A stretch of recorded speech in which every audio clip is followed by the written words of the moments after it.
Hello, everyone. Thanks for listening to Untitled Car Project, show 46. Woo. I'm Rob Spring. I'm Grant Gonzalez. I'm Jeremy Molt. Today on the show, we're going to talk about some rat rods. Yeah. We are not completely familiar with it, but we've got some ideas to put out there on rat rods. Interior swaps, car interiors. Yay. We're going to talk about the Pony Car Challenge. Oh, boy. Grant came up with this hairball idea, and I said, that sounds cool. And then he ran with it. So, something for the Optima. It's going to be interesting. We'll describe it when we get to it. Okay. We'll talk a little bit about parts hunting, which is exactly as it sounds, hunting for parts. Whether that's your what is it, junkyard gold? Yep. Or online search, or anyway, Or finding your lost ark. Whatever. finding the lost ark. Yeah, the Holy Grail. Ark of the I was going to say the Ark of the Covenant. And what else we got? The most unreliable project vehicles. I kind of screwed up there. I didn't do any research, so We'll figure it out. we'll figure it out. Yeah. Sounds good. So before we get all rolling down that road, give us a follow on your podcast app, whether that be Spotify or Apple or Chromecast or FM player or YouTube. Amazon Alexa, Woo! Yeah, your Google Home. Yeah. Google Home. Just say play Untitled Car Project podcast and it will do it. And you can have us playing throughout your home. That sounds disgusting. You don't want to do that. It was a lot of fun last time it happened. I had 2 Grants in the house. Oh, that's scary. That would scare Give us a Grant. follow and share it with your friends. That's a big one. And thank you to those that have been doing that. It is working. Appreciate that. Just click that little box with the arrow in it. Share it with a bunch of friends on your text app. And lastly, before we start, don't forget to email us at untitledcarproject@gmail.com if you have any questions, concerned, or think you'd be a great guest to be on our show. yeah, for sure. If you've got a car business related to project cars, restorations, fix-em-ups, whatever it is, stories, We want to hear them. love to hear it. Or if you've just got a really cool project that you're working on in the garage. I've seen a few online, reached out to a few people. Some are responsive, some are not. So if you're one of those and I reach out to you, please respond.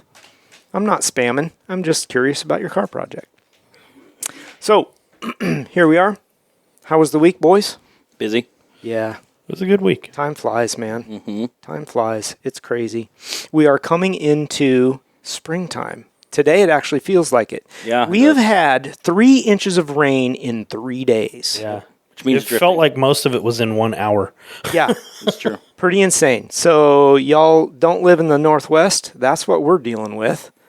Torrential downpours, but today was beautiful. I got Yeah. flowers coming up already. Got some sunshine. Yeah, the early flowers are coming out of the beds. Yep. Yep. But since it's been raining, it's been good going in the shop and working on projects. Oh my gosh. Yeah. I mean, you're soaked by the time you get to the shop. But today, sunshine's out. Makes me anxious for the springtime. I think some cars are going to finally come out. I'm excited for that. I should talk about my car a little bit because they're at the end of, what is it? The time attack down in Las Vegas. I lost my slave cylinder. So, Oh, I didn't know that. yeah. Clutch started going out. I lost a seal, so I'm losing fluid, and I coaxed it through the rest of the weekend. Made it just fine. But that means I've got to tear it down now. Is the slave cylinder inside the transmission? Yes. Oh. Ouch. So I have to tear it down, and I've kind of been slow playing the teardown till the silver car gets done. I mean, it's done, motor's in it, but I got to get it tuned, and that's Just a refresher for our becoming an issue. listeners. The cars you're talking about are They are 2007 C6 Z06 Corvettes. There's 2 of them, a silver one and a black one. The black one is the one I raced down in Las Vegas. Had a wonderful time, just a blast, and I want to continue to do that. But now I've got to tear the clutch apart, and since I'm doing that, I may as well just go ahead and take the motor completely out because I was going to do that anyway. And I need to get that off to the motor builder who I was going to call today and completely did not do it. So I'll have to remember to do that tomorrow. It's all good. Procrastinating is part of the last minute thing before race season. Well, it kind of puts me in a corner because it's looking like the silver car won't get tuned till sometime the end of March. I was going to go to LS Fest that's kind of in peril at the moment. I don't know if that's going to happen. I need to get a car ready for autocross at a minimum, but I want my black car to be ready to go for time attack stuff. Yeah. Motor builders are not typically quick. Yeah. No. I have all the parts, so that's a plus. But there is going to be some things. I mean, I'll probably I got to get new bearings, pistons. I already have the gasket sets, and that's been a slow thing recently, getting gaskets. So there could be some holdups with that. I cannot guarantee that I'll have that car back on the track this year, which sucks. Yeah. That would be a bummer. I love watching that car. Yeah, and time attack in that thing is a blast. I want to build more into that project, more aero, more horsepower, this and that and the other thing. I don't know. All kinds of things are going to come around for that car, but so that's kind of where I'm at. It's kind of a bummer. I also wanted to mention about that trip because I didn't on the last show. We kind of got sidetracked. When I left on Thursday to go down to Las Vegas, so there was a winter storm warning that was supposed to hit Thursday. I thought Thursday afternoon. It hit Wednesday night. So I left in the snow. Yeah. And it took... With a 50-foot trailer. Well, 44, yeah. Oh. I think the whole rig is 53 feet front to rear. That makes sense because part of it hangs over the back and the Right. truck's probably 21 and a half feet Something like long. that, yeah. So it's a lot of truck and trailer. It tows fantastic and all that stuff, but I was in and out of four-wheel drive from my house to the Nevada border, and then some, really. Oh, yeah. Because it snowed, and there was compact snow and ice on the roads the entire way. It was so slow. GPS said the trip was supposed to be roughly 14 and a half to 15 hours. Now, I knew it would take longer just towing, because it just will. You can't. 100%. Yeah, I can tow at 70, perfectly comfortable. I don't like to go much over that. But it took 20 plus hours to get down there. Did you do it all in one shot? No. I mean, you stopped, but did you No. stop Yeah, halfway down? I stopped just outside of Winnemucca, Nevada. Winnemucca. Okay. What it's called. You win a mug? I didn't win a mug. Oh. Didn't even play the lottery. Oh. Anyway, I stopped and stayed the night and then finished it up the next day. Timing worked out perfect. I mean, I got there right when sign-ups opened and that kind of stuff. Yeah. And the trip through Nevada was really good. I mean, there was a little bit of snow and ice I dealt with in some of the higher passes, but not bad at all. I tell you what, though, going through the deserts out in Nevada and that kind of stuff, you kind of come around a bend and you look out across the desert because the road is perfectly straight. And I started clocking the roads. Like the longest one I clocked was just over 15 miles straight. Wow. Before the next turn.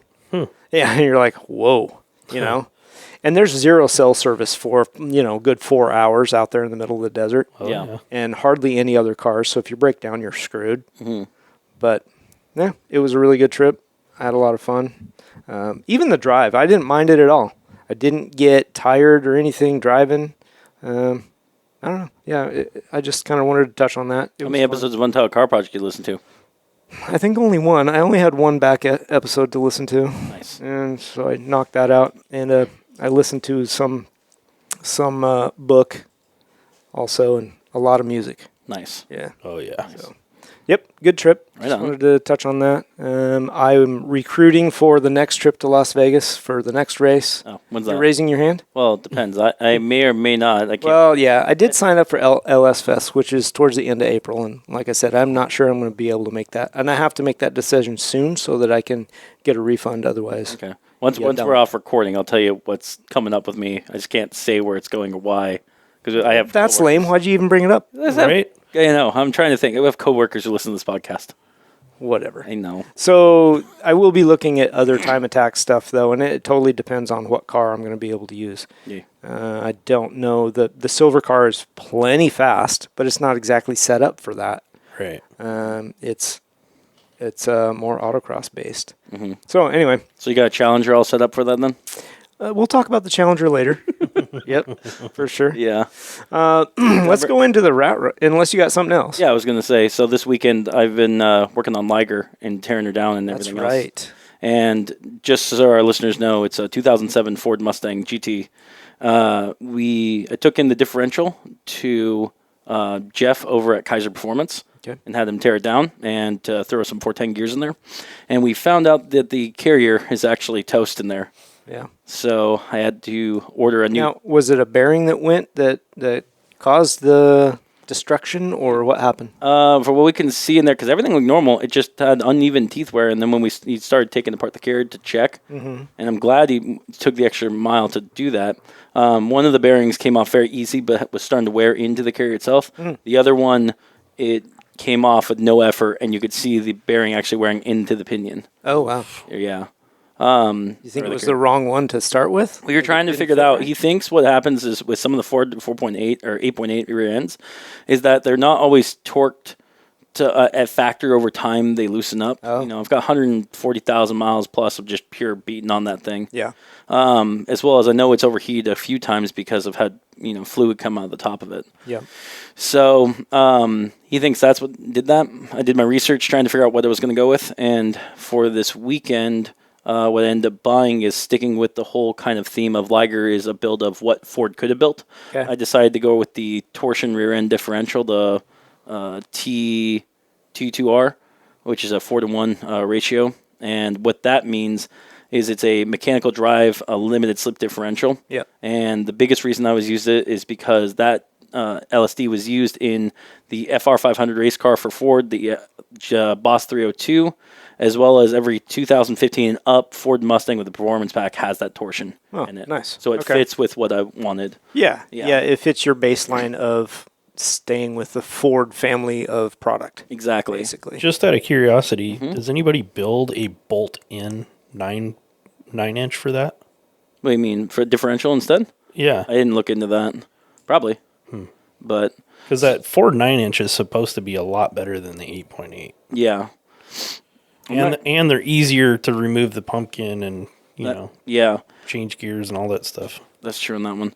But yeah, so Jeff's working on that one. We'll have that done fairly soon. I'm just waiting until next week for that to come in. That'll be rebuilt. Yeah. In the meantime, I spent way more money on parts than I wanted to, and so Liger is in pieces right now.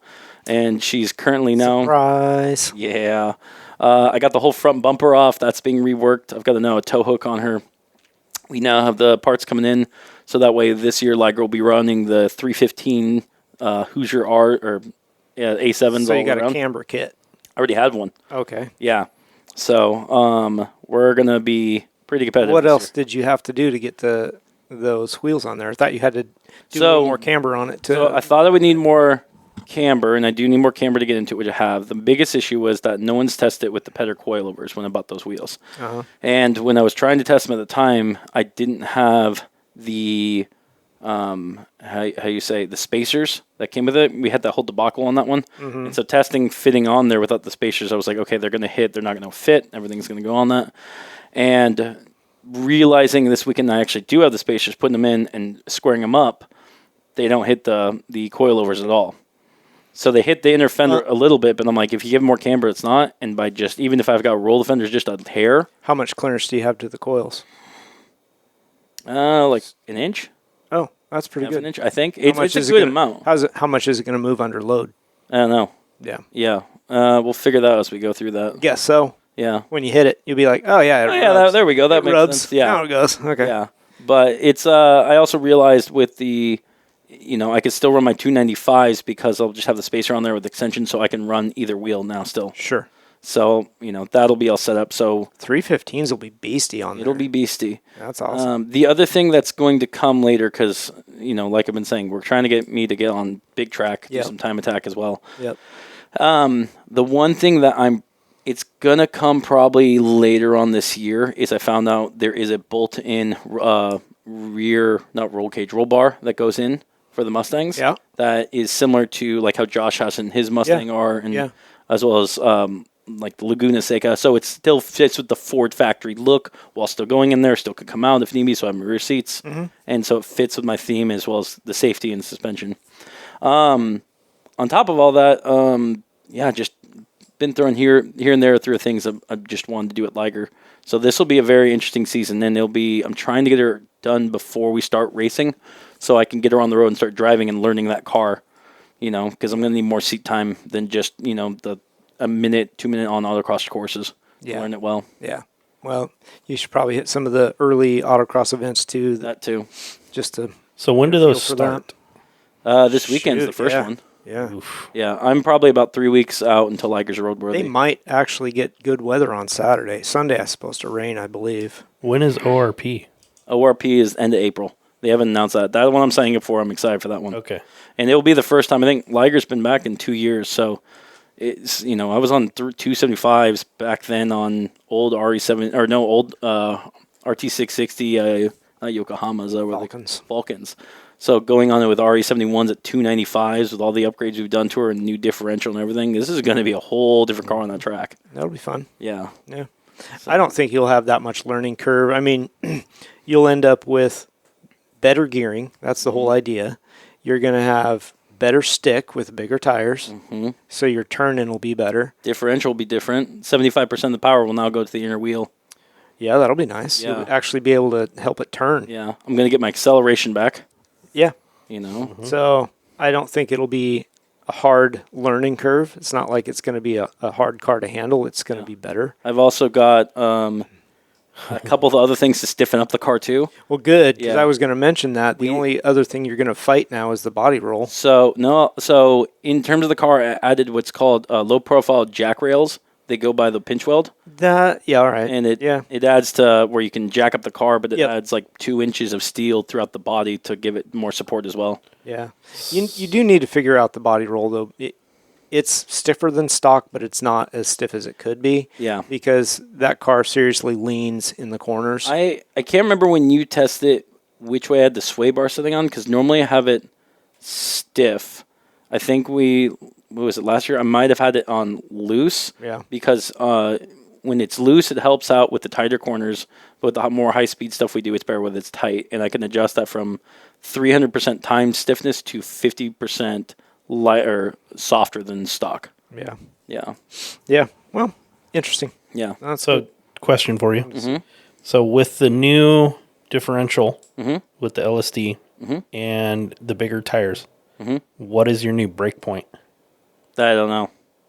That I'm trying to figure out. Start thinking about that, because you might need to replace that part at ORP. You know what I mean? What do you mean, the brakes? No, not the brakes. Okay.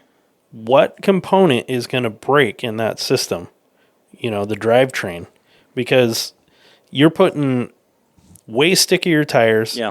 You're going to have 2 tires spinning instead of 1. And I don't think he's going to have a real break point, failure point, because he's not adding power. Yeah, that's the big that's thing. true. That's true. Yeah.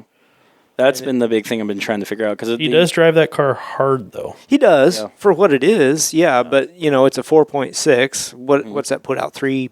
Stock was 300 horses at the wheel, or at the Yeah, but at you the tuned flywheel. it. Tuned Well, it with even exhaust. still, you're at I'm probably 350? I'm probably at the wheels.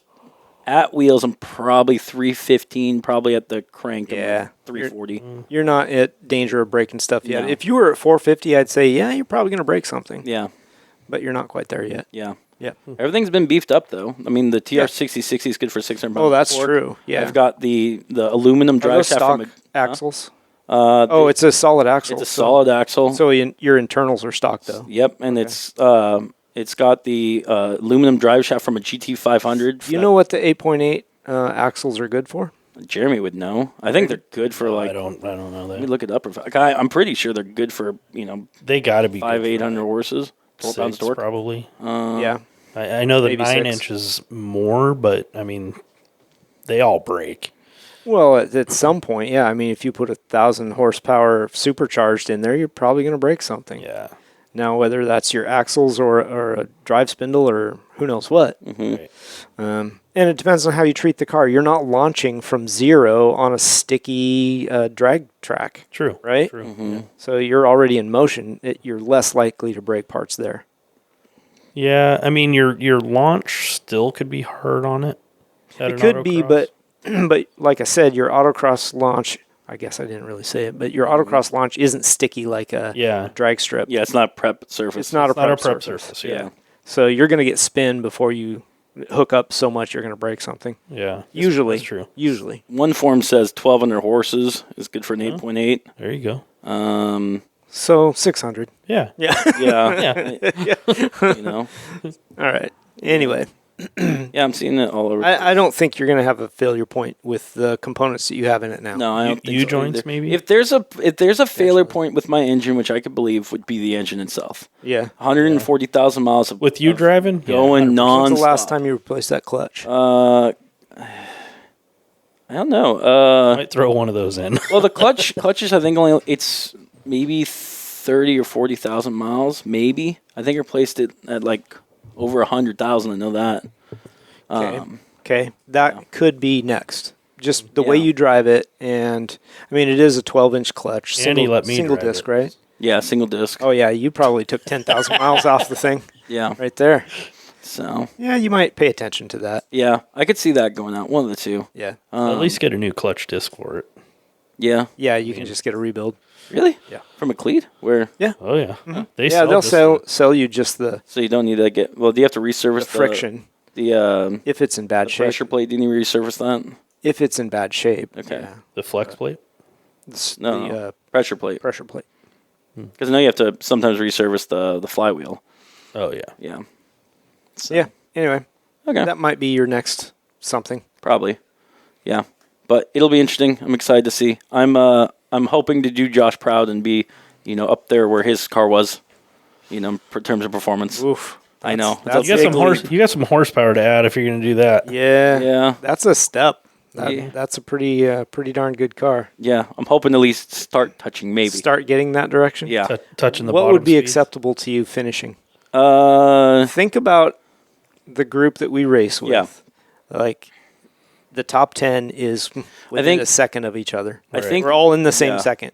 I think realistically, from where I'm at, consistently top 15 or lower. Because I think I'm at like top 17 to Yeah. 20 is 17, somewhere in there. I would agree with that. I think top 15 better, and I think starting to touch top 10 every once in a Okay, while. so if you got from 10th to 15th, that's pretty decent. yeah, I think that would be good for where it'd be at. Yeah.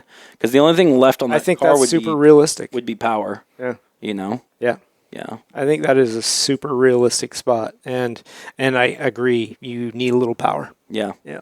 So, but everything else is built up for that. So, Yep. yeah, Okay.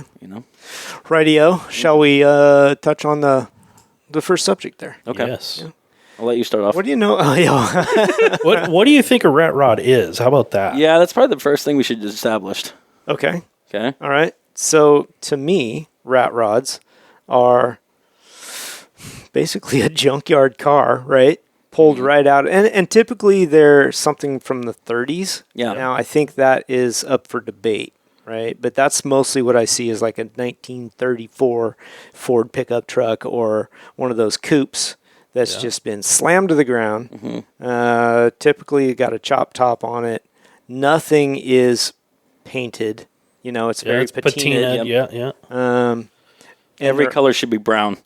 Pretty much a shades of brown. rust colored. Yeah. Pretty much everything on it is kind of, I don't want to say hacked together, but pieced together would be a better term. Okay. Shoot, a Ford with a Chevy motor is not surprising. You've got basically a straight stack muffler. Oh, yeah. Yeah. Sure. I don't know. Just everything is kind of built out of what you've got behind the barn. And I I think in most cases you can see the motor. Yes. The seats are probably not super comfortable. Right. It's definitely not built for comfort. Yeah, but A little bit of performance, but even that is suspect. yeah, I don't know. I want to say these cars, a lot of them I see are actually built with performance. There's been a lot of engineering behind some of them. I don't know if I make agree it- with that. I don't Really? Yeah, I'm So, on Jeremy's side. I've seen a lot Maybe of there's a percentage that are Yeah. like that truck that we saw last year. At beaches. That was kind of a maybe it wasn't rat rod though, Yeah. but that thing was twin turboed and ready to race. See, I would say it was close to rat rod. Yeah. But that one actually had a performance motor. So 100%. to me, a rat rod, I think if you look in the engine bay, it's going to be a little bit more rusty Yeah. than that LS motor that was in that thing. Yeah. Yeah. And, or you're going to find an old diesel motor. So, Well, possibly. I haven't maybe seen too many with the diesel motors, but I could see it happening. Yeah. clarification, just for our listeners and for my sake too. So, for a rat rod, it has to be an American car, right? Are we? I don't know. Yeah. Okay, because I was going to ask, is it supposed to be like a hot rod, which is like early 60s and back, Yeah. not including the muscle cars? Okay. I could. That's Get on just board with ratted that. out. Yeah, just rat it out. It's considered, or Yeah. do you say something like how we talked about, like The a body Volkswagen and running, Jetta? That's the just, body. I don't want to say running gear, but the body is pretty much toast, right? Yeah. But they don't care. They just make it run. It's kind of hot rodded, yeah. and I don't know. May or may not have front fenders, may or may not have a hood. Rust on holes it. in it. Might not even have windows. Right. It should look worse than the truck you just left at the barn, but better condition than what the Titanic is now. Yes, it's not underwater. Yeah. I guess that the interpretation of rat rod is pretty wide. Yeah. So for the listener out there that's going, "Oh my God, you guys don't know anything," that's Please fine. email us at gmail.com. Please email me. Give me your phone number. Let's talk. Yeah. Let's have a whole show I on would rat love rods. to get you on the show and let's talk about your rat rod. Yeah. Talk about your builds. Yeah. Because So- you've probably got 5 of them parked somewhere. What is it, Grant, that you like about rat rods? What is so appealing about rat rods? I'm trying to think if this is an appropriate statement. I think it's the... Since when are we appropriate? I know, right? It's the parallel universe's steampunk aesthetic. Steampunk. Instead of all chrome and So- cogs and wheels everywhere, it's like thrown together, welded. What can we get going? I'm glad you said steampunk. Absolutely agree with that. Because I love when people take those rat rods and add a steampunk aesthetic to it. Yep. I think it looks. it takes it you- like to another level. I agree. Do you think most of them do have a level of that feel? I think so. Yeah. Yeah. And especially if they have like a roll cage, or the seat has, like it's a metal seat with no Framed in cushion on chains it or something yeah. like that and kind of welded up. Yeah. Question. Does Answer. Mad Max style count as a rat rod? I think or is so. that its own genre? No, I Post-apocalypse? think so. Does it? Yeah. There's some cars I know that count as mean, it, yeah. and some of them that I'm like, but Well, and like with the Mad Max thought, what I really think of when I think of that movie is the semi truck, right? Yeah, That thing was slammed to the ground, and that was, I mean, a semi truck can be I think of rat rotted. I think of the two Cadillacs on top of each other. I don't monster remember. truck rear. I don't remember that. It was but- the main bad guy car. It was the main monster truck thing. Okay. Held them in that two Cadillacs. well, on top. you probably watched that movie last week. I haven't seen it for No. 30 years, so yeah. I watched one about 3 weeks ago. You watched the new one. One of the newer ones. Yeah. One or two of them. Yeah. didn't even know there was one. But yeah, you bring up a point. A semi truck. Yeah, Does that count as a rat rod? I think so. I think I think so it too. can. Yeah. Totally. So it should be any Those vehicle, things not are just cool as car. It shit. should be any vehicle that has the rust bucket / badass. feel. ratted out. I mean, I think that's where it all comes from. Yeah. The thing is just ratted out. I feel like when you have a rat rod, nest probably living in it somewhere. I feel like when you have a rat rod, every steering wheel is supposed to be made of chain. Yeah, right. Eh. Or- I hate chain steering I know, wheel, I don't but it like could them. be wood. The wood ones, like the really thin. Yeah. Yeah. Even the ones back in the 50s, where they had basically a wire steering wheel or a really thin, like 3/8 rod in a hoop, and then they vulcanized some rubber on it, and now that rubber is all split and pulling apart and cracked and stuff that Or bonus belongs on a rat rod. bonus points if you make your own out of rebar. I just realized. Oh, that'd be rough on the hands. Yeah, man. you'd be wearing leather Yeah, gloves. for sure. I just thought of something, gentlemen. So Woodies technically can be considered a rat rod, right? Like if you take a Woody and really rat it right. Just hear I me out. don't know. I haven't I mean, it seen depends that. on what Just they think- do to it, just right? think- okay, because Please don't say PT Cruiser. Because the Woody. PT Cruiser, God damn it. No. can you make one of those to rat rod? That wouldn't be No, a rat rod. it'd still be a piece of shit. What about That would a just be Prowler? ratted like, out. what about all the old newer cars that are like old looking, like the Okay. T-Bird or whatever? Can those be considered one if you really? I don't think Modified. they've aged enough. Like if you pick, you said T-Bird. Yeah. So if you pick one of the newer body style T-Birds, Want the round headlights and not the '90s, the 2000 one. Maybe the SSR. Let me pull it up real fast. SSR? Is that the truck? that's the truck. Yeah. But see, it's not old enough. It doesn't even hasn't even had time to rust. If it No. can, is it aluminum body? You can make it that way. That's the I whole don't point. know. There's not very many aluminum bodies. So, Yeah, that one. yeah. Probably plastic. What year is that? That's 2000. No, I don't think you can 2002. rat. I don't mean, think so I think either. you I don't can think rat it's- it out. I don't think it's a rat rod. It might be an interesting concept if somebody were to try to rat out a 2000 Thunderbird. It is an ugly ass car. I typed in rat rod. Okay. I'm disappointed I didn't find one, but I Yeah. found this, and that's really cool. It's not cool. Okay. Is that Chip Foose's Thunderbird? No, it's a Kinda looks like it, Thunderbird with doesn't the it? chopped top. Actually, that is Chip Foose's Thunderbird. Yep. Wow. Yep. Good on you. Yeah, I'm not a fan of those things, and I don't think they're old enough to be a rat rod. Mm. And I could be just showing my age and generation because you can take, and still it's a 50s or 60s Volkswagen Bug, Yeah. and you can rat rod that thing because, I don't know, I've seen it, right? Yeah. They just take a lot of them, they cut the top off or whatever, and it's all rusted out, and they stretch them typically, put a big motor in it. Sometimes they're just the Volkswagen motor, I guess. Yeah. I don't know. It's or an old Porsche it's motor. kind of an open The other, field. the other right? thing, There's no rules to it per se. Yeah. It's whatever somebody's imagination can come up with. well, that was the other thing I was going to ask is in terms of imagination, is because a lot of those cars are getting older and older, and a lot of them are getting more expensive as time goes on. Oh yeah. So do you get to a point where you've got something that's not beat up rat rod, but you want to turn to rat rod? And then you just go for it. Yeah, you just Good. go because like Honestly, is it, like, there's a lot of junkyards around, and I'm sure picking up a junked tub from an old Model A. Model A, Model whatever, Yeah. Ford, right?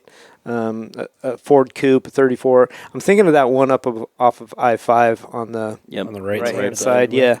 They've got some in there, and you don't need good running gear for a rat rod, No. right? You just need the tub, Yeah. the body, and that's all you're basically you're going to doing the use. aesthetic And then of it. you're going to throw it on an S10 chassis or a Fox body or whatever it is, and you're going to build a rat rod because that's what it's about: is taking this piece and putting it with that piece and Yeah. just making it roll down the road. Mating So a couple things up. I'm going to bring this up once on the show. just once, Just once, so we don't go into this rabbit hole. lies. I know, right? But because we've been seeing this around, can you make a electric rat rod? No, I don't think 100% I don't no. think you can. How do you? I know everyone's like we've seen the muscle car I think swaps part of the and rat rod stuff. charm is that big motor. Motor, yeah. You know, and you got straight pipes on that thing, and some of them are sticking straight up out of the hood, or or they've got open headers coming. The only Backing way out the I side. can think of I don't think a Tesla is strong enough to hold up to building a rat rod.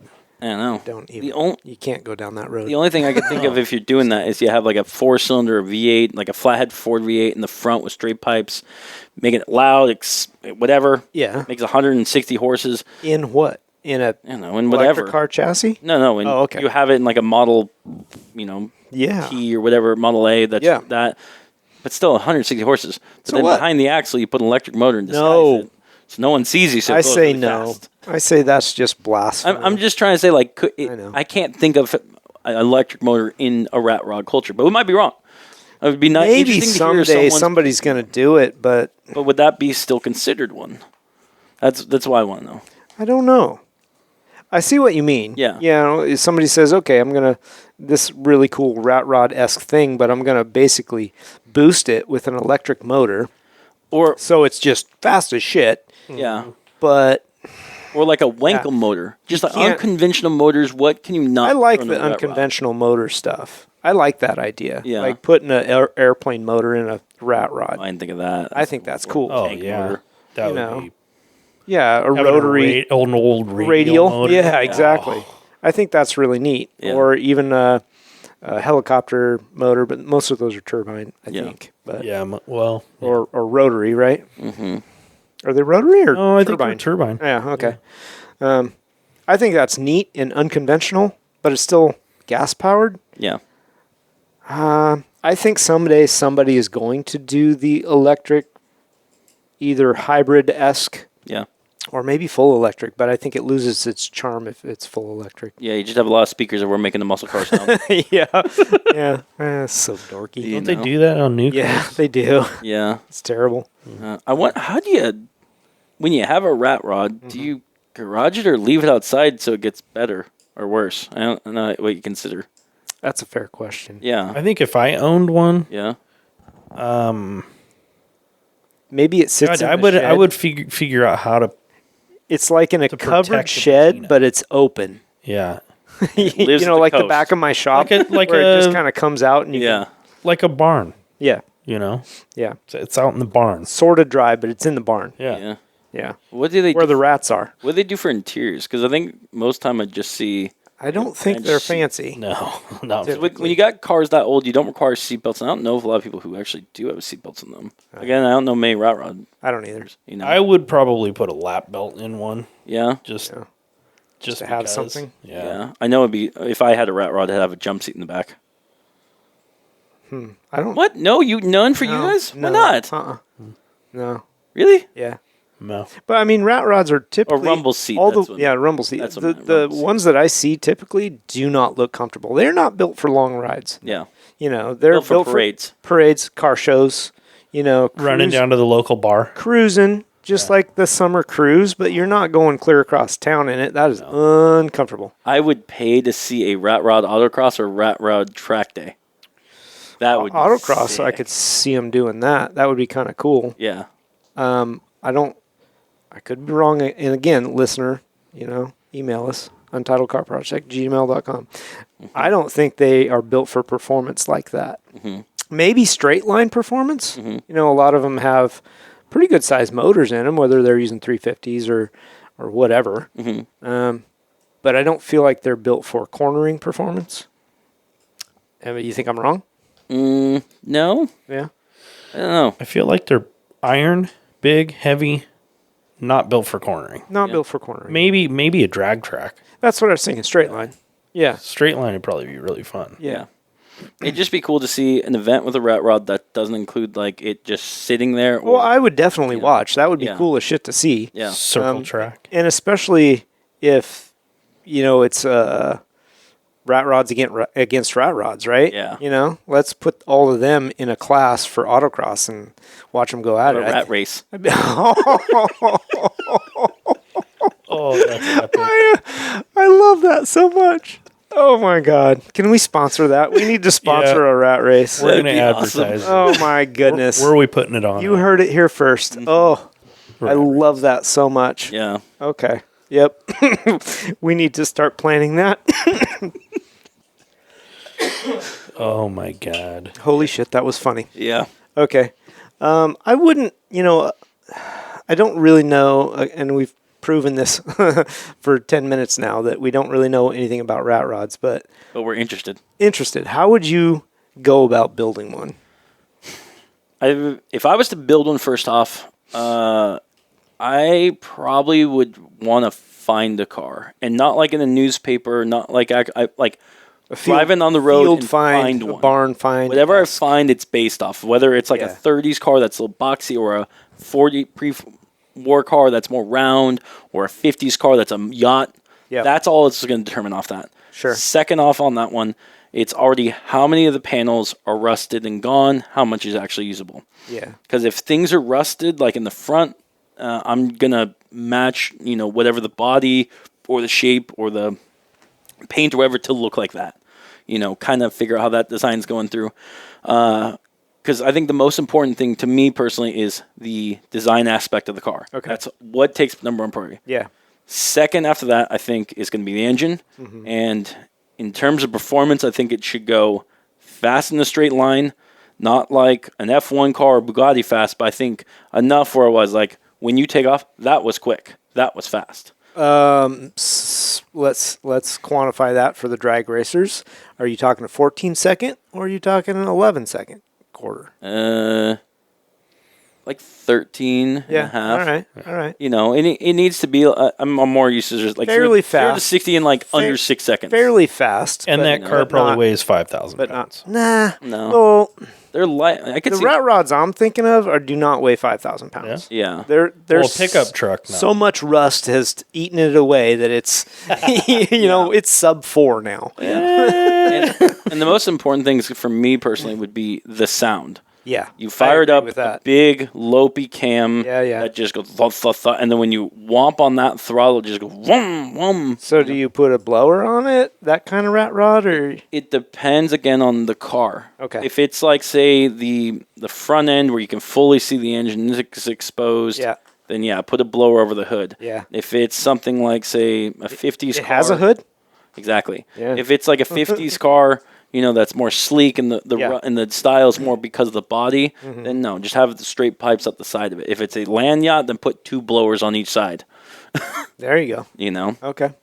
Yeah, it really does. Your imagination runs wild with the different possibilities of the vehicle. I always think of like the T-bucket style, Yep. roadsters with no hood. It's got a radiator sticking out there like a tombstone. Yep. And your motor behind it, maybe it's got velocity stacks, maybe it's got a blower, something like that. It's got basically header pipes and nothing else. Super loud, lopey cam, just sounds mean as shit. Yeah. Probably has, 345 wide rear tires and 215s on the front. Ooh. White And white-walled tires. walls. White walls. Yeah. That would be kind of cool. Something like That would look I was cool on thinking my like- build too. I was thinking like the Mickey Thompson, Something super fucking wide. super wide. Yeah. What would you do, A Jeremy? lot of rust with a totally chopped top. This is what I think of. Now, would I build it that way? Not sure. Yeah. But this is what I think of when I think of them. You look at how low the thing is. You can barely see over the radiator sticking out there if you're inside it. And you're like, how do you even get in that thing? Right. Because the door is 18 inches tall, Yeah. Right. And it's sitting on the sitting on the pavement. ground. Yeah, pretty much. So I don't know. That's rat roddy to me. So mine's similar, a little different. Okay. It'd be more semi-like, Oh, okay. Yeah. and it would be Semi-convertible? no convertible. Partially. It would be. It would look like it came right out of the freaking field. Okay. One, half the hood would look like it was gone. Maybe the hood went It's got over the top, of it, but but the not sides are gone. Yeah, that's awesome. And Yeah. you can see the whole motor, and it looks rusty, and Right.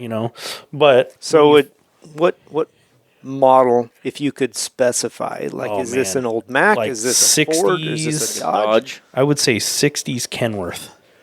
Even a Mac would probably be okay, but a 60s Kenworth would be ideal. Made like the KW I got in the field? Yeah. Okay. Something That's a little big shorter. truck. A little shorter than that, and I would lower it. That's Yeah. a big truck. Get I would it slammed definitely down. lower it. Yeah. But straight piped, you would- probably wouldn't be able to see where the air filter is because I'd try to hide that, Mm-hmm. because that'd be the cleanest part in the whole thing. Yeah. And On the then- semi that big, you go a straight pipe, you want to go blower stacks? Yeah. I would probably well, do stacks, but what they'd motor? be straight piped. What motor, Yeah, that's though? a big one. Would you go with a diesel or would you? Oh yeah, Detroit? it You would would? be diesel. Okay. It'd be a big diesel. Like straight six of some kind? or- Either that or what's Cat. there's a 12 cylinder. I'm trying to remember what brand it I don't is. remember an old 12-cylinder. Yeah, they oh man, they take forever to start. yeah. And once they do, they're like Just rumble and blowing black smoke. And, blip. Oh, Yeah. I think it was like a Rolls Royce. oh, okay. Yeah. Maybe. They weren't decent. something like that. Yeah. That's cool. Yeah. I like seeing those things. I mean, Yeah. and they take a lot of work. Like I really appreciate the amount of work these guys put into not just a rat rod, but a big build like that. Like I'd want to make it comfortable enough too. I yeah, could you fire could it actually up. drive it. I could fire it up and drive it to Texas tomorrow. Yeah.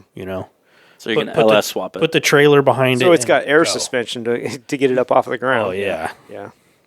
Oh yeah, but it'd be low enough it would drag frame Gotcha. if the airbags were out. Yeah. Popped. Yeah. All right. Cool. Probably none of us will ever do that, but Maybe. I got enough projects. I should be yeah, saying right. I'm looking at you like you just stop. You just How cool would that be though to tow your trailer to an event with that. with that? Oh yeah, badass. I think it'd be cool.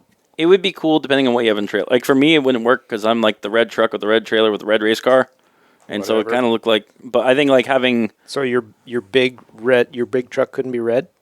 rust red. Well, maybe, yeah, if it was rust red, but I think, like, You could do a patinaed Yeah. red. yeah, but then it doesn't match a trailer. So Yeah, what? I'm just saying, like, You're ridiculous. So what? No, I'm ridiculous. I like to You are match things. ridiculous. He won't drive it because it's the wrong color. Put an old. Well, at least the air we spring get on him the interior will back be of good. it. If we get him a red PT Cruiser, he has to drive it. Yes. Can we put Lightning McQueen? I think we Lightning can on get it? that for $500 Yes. bucks. I would do that. I know you would. do that. He'd drive that motherfucker to work. Yeah, he'd be like, "This is the best thing ever. I love this car." Yep. Oh my gosh. His All right. dad would just shake his head. Oh yeah, yeah, he would. Grant, Yes. Hi. this next topic I was unsure of, Okay. but it seemed to be very you. It's me. Hi. So I like to be comfortable. Could when I be drive. very me though too. okay, Yeah. well, good. Let's hear it. Okay. Why don't you go ahead? Okay, so I got this idea for the topic for interior swaps earlier this week because I just recently found out that a newer Mustang from an S550 Mustang, which is 2015 to 2024. Thank you for that extra explanation because I'd be like, I don't know what. Yeah, Yeah. they fit almost from what I was told online and from the build I'm seeing online, almost seamlessly into an S197 Mustang, which is a 2005 to 2009 Mustang. Okay. And if that's the case, that also extends out to 2010 to 2014 Mustang. Okay. So the one thing about Mustangs, So those They're those Legos. cool seats out of the newer Mm-hmm. Mustang, you could put them in your car. yes What about the? and no. Okay. So I should specify. Yes. It was the Will they full bolt right dashboard. Oh, Fits in Oh. to the firewall back Okay. there, which Oh. I was really thought. I know not all seats fit in perfectly symmetric behind in there. Mm-hmm. As with Antonio's seats, we put in a 2005 Mustang seats into a 1999 Mustang, right. which fit, but it had to weld the rails off an older seat onto a newer seat chassis. So I got a question. Yes, hi. So that was a 1999 Yeah. Mustang 6-cylinder. Yes, Fox body. not Fox body. Not a Fox. That's not a Fox body? No, it's Fox body went from 93 back. yeah. 87 to 93, I think. I think it was Actually, like 78. 70 was. something to All right. yeah. So would a 99 Mustang GT Mm-hmm. or Saline or any of those fit that 99? So if you went from a 99 to a 99, would they Yes. fit? The one thing that Ford does that I've found out working on for interiors for them specifically is when you're building millions of cars and hundreds of thousands of cars a year and you're having different submodels going into that, you got to make it so that you don't want to take off production line to have it stop. If you So stop they're- for 10 minutes, switch something out, that's how many thousands of cars. They're the same tub. Correct. Basically. Okay. So the holes line up. So if you've got a GT seat, it'll fit in the V60. If you've got a Boss seat, it'll fit in that seat. Unless if it's like maybe a Celine, I haven't done a lot of work into them, but I would not suspect them to change out because you have to re-drill holes, put in there. Right. I would expect them to be able to bolt in. Yeah. Yeah. So, but that being said, we brought this up because of two things. Is like, what interiors would you want to swap into other cars? Because there's some cars, for example, like I love the Excursion. That is a great truck. And I love the seats in the Excursion. Again, very comfortable. The interior, though, with the way it's like kind of 90s, 2000s looking flowing, I was like, I'd rather have a modern F-250 dashboard with that. Mm-hmm. And it's the fact of like, how many cars could we think of that would be a great project swap to, be more comfortable into it? Whether it's like, oh, I'm driving, a Chevy Cruze and I'd rather have a Mercedes interior, massage seats, or a Cadillac interior. So Right. Well, I mean, you're in that's a bad example because the sizing just isn't even practical. Okay. Let's go back to the Mustang example for a second, though. So you're saying the S550, is that the GT350 body style? Correct. Okay. Yeah. So the seats out of the 350R, would they go into your car? With that, yeah. you might have to modify a little bit Yes. If you had to modify them a little bit for rails, they should Yep. be able to fit in there. because that would be really nice in your car. Yeah, and that's one thing I've been considering. So, for example, I know they did include Recaros in the 5.0 Mustang of the generation I have, which was 2011 to 14. That being said, that means it will fit into my style Mustang. Sure. Now, if the same Recaro seats are used in the 2015 up, which Right. fairly positive, Yep. that means they should, from like say a GT50, swap into him. Mm-hmm. It's one of the reasons I personally believe that like seats are really expensive in Mustang, especially when you get to a Recaro and stuff like that, because you can swap them in like anything. You know. Yeah. I mean, that's a hell of a deal having, a really comfortable seat, possibly with an airbag that you can actually still use in that, having a heater into it or AC into it sometimes, Yep. Yep. Yeah. So I had a 64 Ford for years. Okay. It was my dad's. It was a 4-wheel drive pickup. And my idea when I was getting ready to rebuild it, I wanted to put some sort of inline 6-cylinder Cummins diesel in it. And the seat, I wanted to do a newer 60/40 bench. Okay. Split bench. Out of like a King Ranch edition. Oh yeah. So I thought that brown leather would go really good in that truck. Yeah. And I thought that newer look in there with That'd be the nice. old gauges Yeah. would look really cool. That would look cool. You never got to that point. I never did. No, it got to I would the point. wonder about the width of the old truck versus the new. I'm not sure that seat would fit in there. I think the new ones are wider. Yeah, potentially. Yeah. A little bit wider. The I knew the 1989 Ford bench seat fit in there. Oh yeah. And there was another bench seat that fit, but it when you close the doors, it pushed the sides of the seat in. Yeah. So I was thinking that the King Ranch edition would probably do something similar to that. Yeah. I would really be curious if that would fit. I mean, I like that idea. I think that's pretty cool. There's a lot of aftermarket companies that build, seats that go into these things that obviously bolt right in. Yeah. And they're pretty luxury. They try to work in the creature comforts of the new stuff into an old package, basically. Yeah. I think that's pretty cool. Yeah. Yeah, I don't know about. I've never been one to really want to do anything other than put a race seat and stuff. So, Right. Sometimes you could do that economical. We had a multiple, a guest who's come on our show multiple times I think he's said it once that him and his dad's done. So Derek, for example, him and his dad, when they have a 2002, 2000. Who is this? Derek. Jimmy? Jimmy. What? Oh, I'm mistaken. I'm mistaken. So Jimmy, thank you. Yeah. So I have about 2000 C5 Corvette base. Okay. They at one point bought a wrecked C06, same C5, and was able to do a seat swap into that. And they did that because the Z06 have more bolstering and holding for when you're actually racing on the track. Yeah. And that's an inexpensive way how to get into for most cars than get into for a race seat, for example. And as I recall, some of the issues they had with that was the electronics for the seat were not the same. It's not just plug and play. Yeah. And that does become an issue.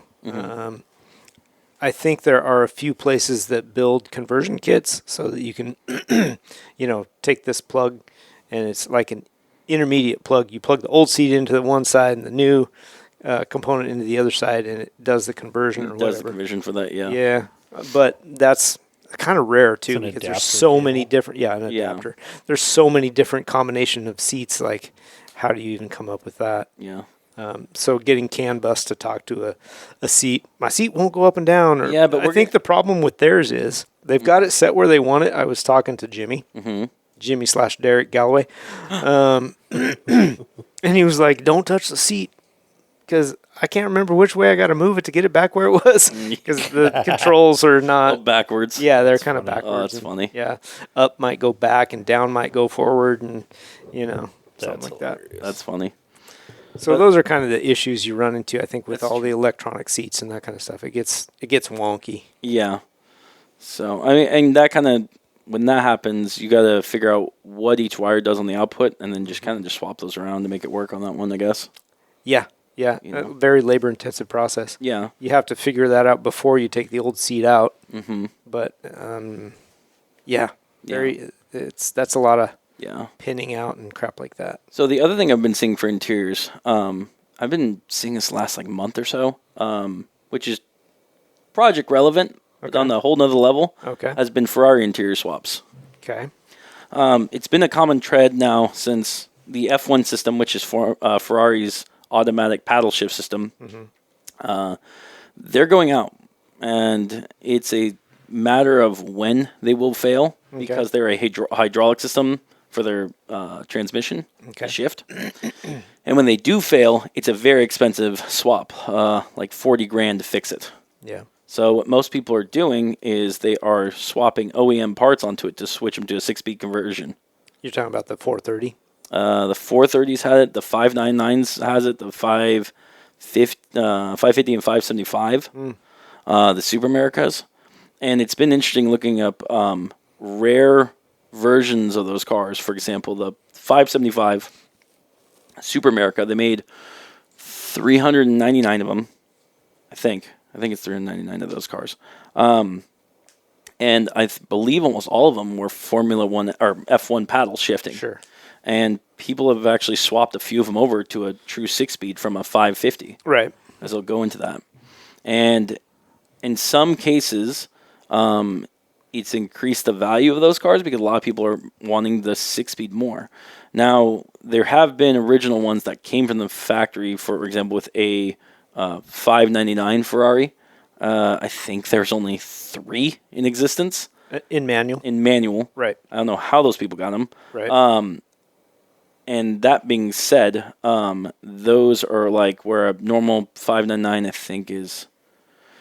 I want to say they've gone up in price. Let's just say a normal one's 189, something like that. I mean, I've seen these numbers of these. And that's for the F1 paddle shift. The F1 paddle shift version. With a original 6-speed, I've seen them trade figures at $899. Yeah. You know, getting up to $1 million. Right. And yet, people when they convert them, I've seen those be $200,000 car plus because you're for a conversion for the most sakes when you're doing it with a Ferrari. Even though an F1 system replacement's about $40,000, it adds up with a system to a 6-speed, using all factory parts, and I'm saying this in terms of it's a 430 because I've been quoted on this one. Right. It's about a $38,000 swap from the dealership doing that. And one of the other bonuses that going that route is the only maintenance you have to do after that conversion is replace a clutch. And on a newer Ferrari, the clutches are actually easier to change on the serpentine belt because they are on the back of the car, the back of the transaxle. Yeah. And so to get to them, it's like 4 bolts, take it off, clutch is there, swap out, put a new one on. Man, so that'd be nice. It's more attractive for Ferrari owners because it's less maintenance and easier to get onto that. Yeah, for sure. Yeah. But and like you said, it makes it actually worth more than an F1 automatic paddle shift car. Not as much as an original 6-speed. Yeah. But, you know, you're playing that balance. You're not losing value by doing it. Yeah. Yeah. And like I said, some of the cars are getting like the 575 Super America. That I don't think any came in 6-speeds, but people are swapping those to 6-speeds now. Yeah. And they're doing that from the platform. The 550 is almost the exact same as the 575. 575 looks almost identical except for the 575 has more performance package. More horsepower, stiffer suspension, I believe bigger front brakes. That was all given to the 575. So when you take 550, for example, the gated manual shifter and the linkages and the clutch pedal, all that, and put it in there, now you have a car that's 7 years older, same look, but now you got the clack feel through it. Yeah. You know? Yeah. And it's kind of nice seeing seeing these era cars, because right in the 2000s when Ferrari was starting to switch it to F1, you would see very limited amount of actual 6-speeds. Yep. Owners are now getting what they want in the car. It used to be you buy a F1 and you had to just kind of deal with it. Now it's like, do I really want to? Or, I can get the actual interior of the car I want to do. Right. Get the performance I want to get. Right. No, it's good. I mean, if you're playing in that space, it's something it'd feel like a new car too. It would. Yeah. It would feel totally different. Yeah. It would drive totally different. Yeah. Yeah. I haven't looked up on it for other supercars, but I imagine the similar space exists for, say, a Gallardo, a Murcielago, the Audi R8. I know those manuals are way more desirable than the automatics are. I think all the manuals are way more desirable. I think you're right. Yeah. And I know they do for the Mercy and the Gallardo, they do those swaps. I don't know what the cost is to do it, or, what it does to the value of those vehicles. I haven't looked into that. Yeah. But I know it's out there. Yeah. Well, think of this. The last year run with the Murcielago, which is the Lamborghini Murcielago SV6, whatever the hell, 640. Anyways, those are limited production. They only built those in F1s, except for I thought it was 3. It's only 5 models worldwide that had a 6-speed. Yeah. And the difference on price on those things, I mean, you're talking a non-stick one at like 600,000, 700, where a stick one's like over $1 million, $1.5 million for Wow. And Well, that's just how rare it is. that's too. how rare that one's fact. But say if you want that feeling, it's not going to be, I don't think, double or the price of the car to convert one of those to a manual. Right. You know, Gotcha. Which means those owners, if they want to experience that, and if they just want it for the enjoyment of it and not the collectability, Right. swap it. Now you have what you want. Yeah. And potentially it doesn't really hurt the collectability of it. I mean, yes, it's a swapped version of it, Yeah. but I think there's more people that want the manual. Yeah. So I don't think your price really degrades that much, Yeah. if at all. Yeah. But I'm not in that space. Couldn't tell you. So we got away from interiors a little bit. I don't know. Personally, like I said, not really my thing. Is there nothing on your daily driver that you wish you had? I was like saying a different vehicle you've ever driven. No, I don't know. Yeah. But I used to be into the stereo stuff, and Well, that was an a swap example. thing. But I mean, I don't really care about that anymore. Yeah. I would just like my Sync 3 system in my truck to work. That's true on that one. That would be nice. But that's also an interior for example. Like on my excursion, I still believe that sound system is better. Stock factory sound from an 05 excursion is better than the 2023 sound system in the F250. Maybe. Yeah. It It has the a one better, in my 18, when it works, sounds really good. it sounds good, but like the one thing the excursion had was it had a better surround sound feeling. Yeah. More if you're Well, you listening had to- more room in that vehicle too, That- though. So that too. your sound compartment was much bigger, cavernous. That's true on that one. Yeah. It could go echo and go more out through. Uh-huh. Yeah. But I as far as creature comforts, meh. I like heated seats. I like cooled seats. I'm a little bit spoiled. You guys ever had the massage seats? No. No, I I'd think have that's fallen kind of asleep. gimmicky.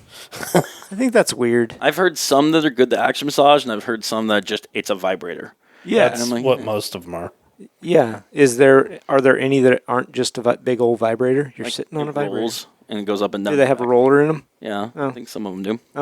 Oh, Yeah, I don't know. I guess that'd be kind of cool, but I don't need to be put to sleep while I'm driving. No.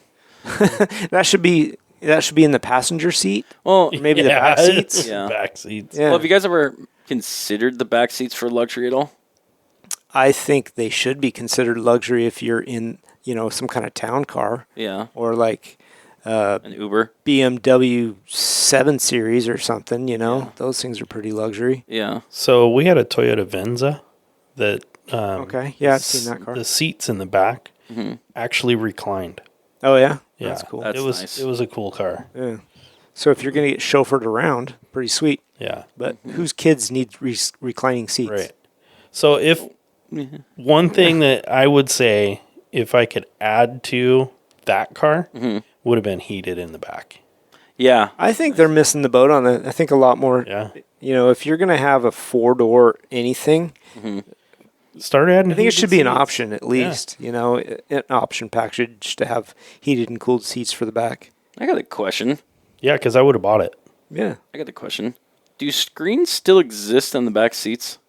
Well, I see them all the time, but I don't know if they're aftermarket. Yeah, because I feel like Maybe they've in been gone Finland. since we lost the DVD player. Like, who actually makes a vehicle with a screen that folds Well, down? I don't- the back? Yeah, I don't know if Oh they yeah. have them. Maybe they died because built of in. tablets. I think that's honestly that or the phone. Maybe.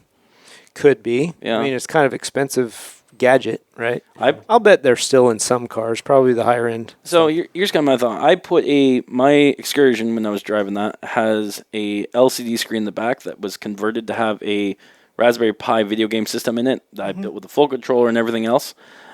I don't know how many times I used that. Maybe twice, 3 times. Right.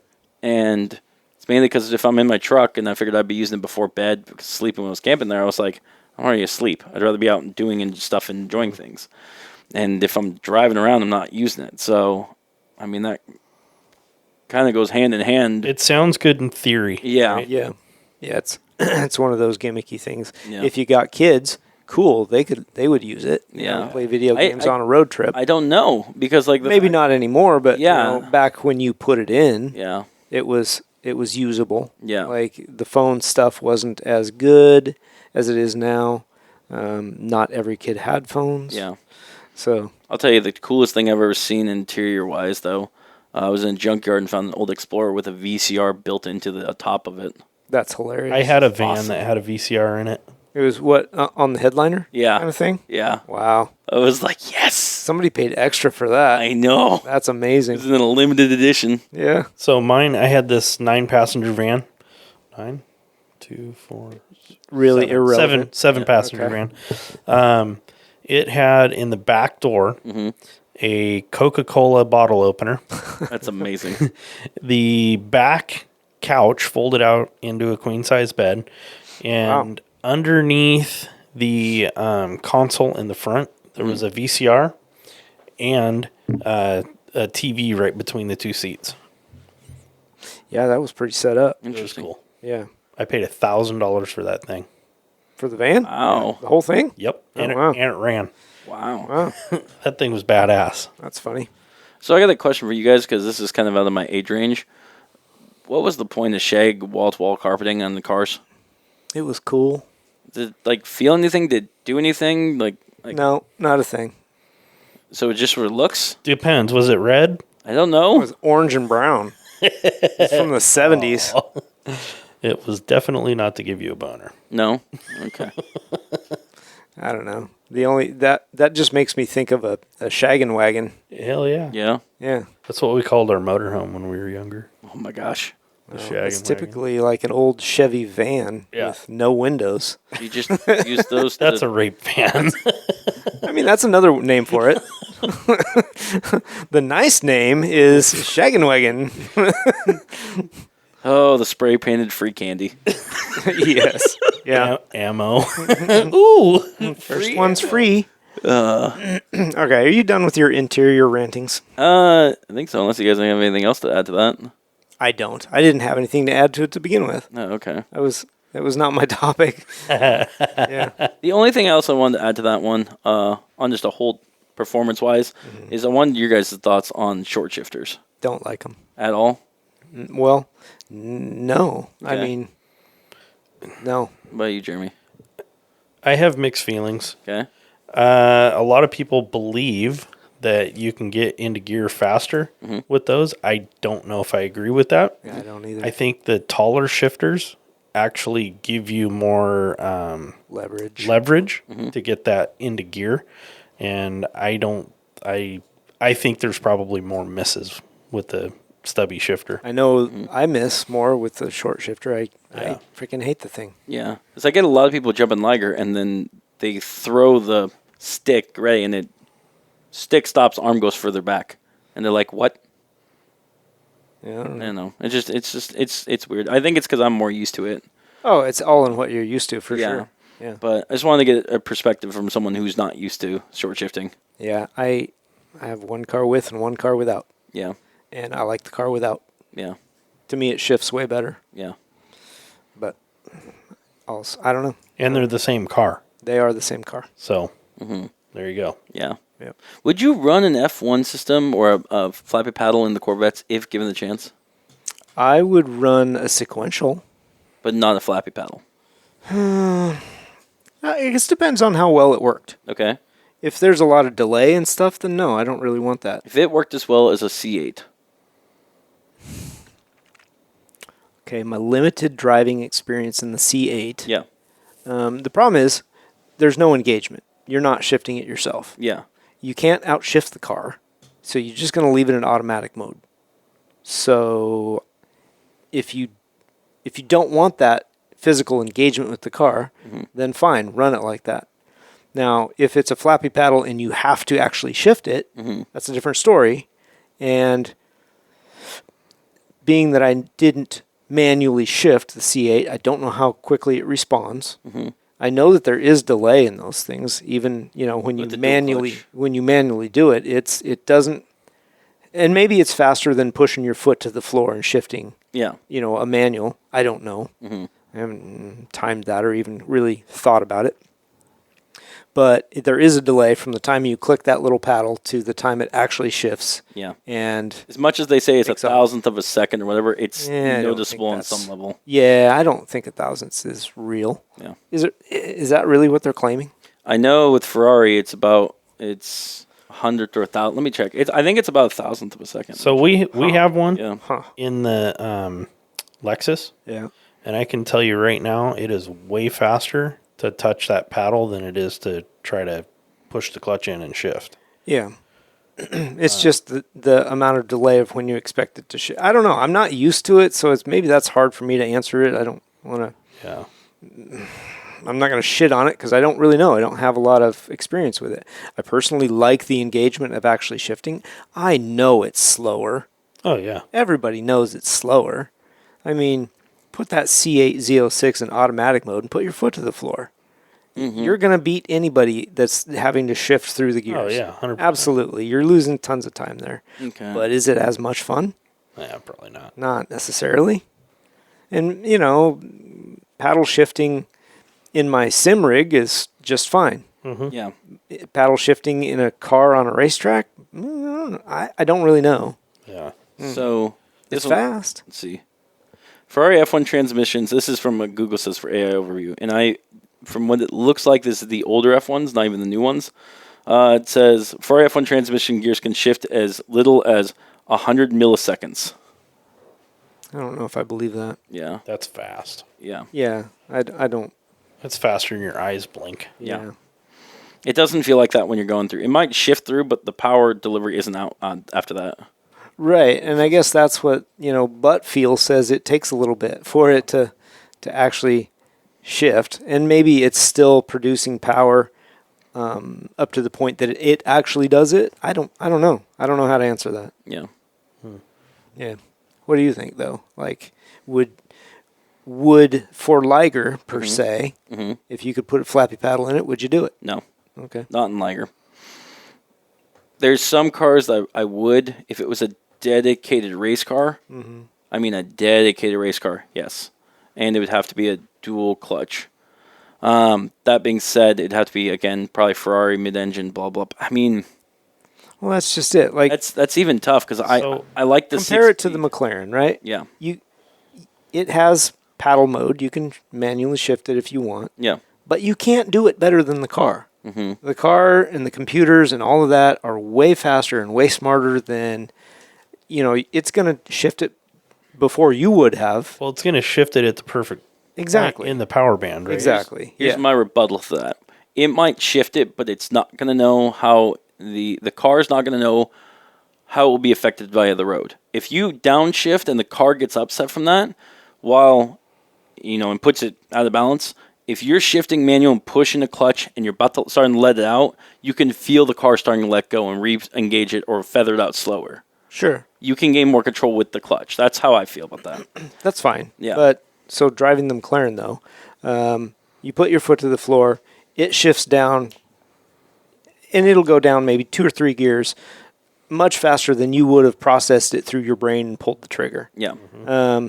And, it holds, like you were saying, to the optimal RPM, shift, Yeah. hit the brakes, downshift. It's like, it's right there. It's so quick. Yeah.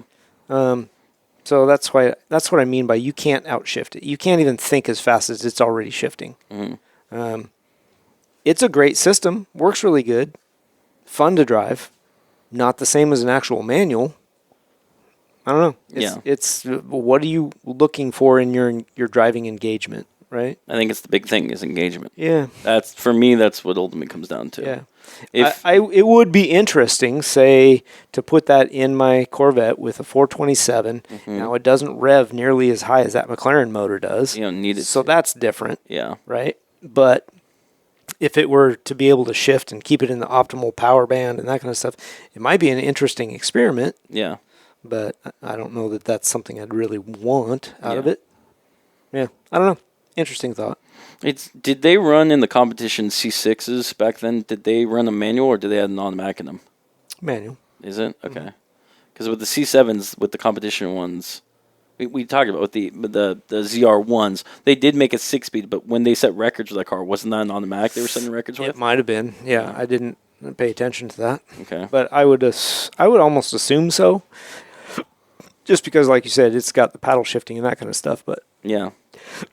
did they run it in automatic mode, or did they run it paddle shift mode? Or I almost guarantee they didn't have it in manual, like a 7-speed or 6-speed manual. Yeah. Yeah, those C7s were mighty quick too. Yeah. Yeah. So don't know. Okay. Don't know. All right. I almost feel like we should skip the One next more thing. Yeah, do it. I think if I was going to switch anything out, by the way, it would be to go to a sequential, not paddles. Yeah. Or not manual, if I was going from one to the other. From what I've seen of the sequentials, that would be the way to go. They're super fast. And there's still driver engagement. Yeah. More 'cause so you than can use the flipping your clutch. finger on the paddles. You can use the clutch, but you can, when you're upshifting, you just don't slam have through to. it. Yeah. Yeah. What? What? What? I sent a text message. You're making hand gestures. Yeah. Okay. Moving on then. Am I wrong? No, I'm fine. Ugh. All right. Okay. Let's go to. All right, let's do it. The Pony Car Challenge. So this is Dun, This dun, is, dun. Excited. Grant's idea. That's why he's so excited. He's been And planning. we're this gonna for like we're gonna 6 preface this because I know Grant is gonna go way deep, way overboard, but it could be interesting. months. So, When do I never go? let me- Before we start, Well, let me explain what it is. You wanna go there first? yeah, let's Probably. do that. That'd be the All right. smartest thing. So this was Grant's concept. We were doing a little show prep, and he said, "What if we do this?" We divided up each of us a different pony car, quote unquote pony car, and what the idea was we would already have this car, a base car, and we were given $12,000 to build it into an Optima competition car, Optima Ultimate Street Car Challenge vehicle. So Jeremy was given the Mustang, years 2010 to 2015. Grant was given a 2010 to 2015 Camaro, and I was given the 2010 to 2015 Challenger. So our homework was to figure out what parts we would put on this car with a budget of $12,000 and how we would make it competitive. Yeah. We should also preface this. We didn't, I don't know, I thought we prefaced this. These aren't the highest end models you can get. We went like middle stock. Pretty Like much. a GT, an SS, a 392. Fat Pack, yeah. Yeah. Yeah, I picked You I picked a GT. Yeah. So that way it's like, my thought was, if our listeners have anything like this, Yes. it'd be something they could possibly do. 100%. That's my thought too. Is like this is your base. Well, not your base, but your middle of the road pony car. Yeah. 2010 to 2015. They're actually still an affordable vehicle. We see a lot of people race all these cars already. Right. So, Yep. yeah. And then we specifically made it so each of us didn't get a kind of car we're used to working on. That was was the big the one. other thing. Is I have no idea what a Challenger. It's out of my realm of comfort. So And I'm not a Chevy guy. you're not a Chevy guy. So all right. Jeremy, how comfortable were you with your build?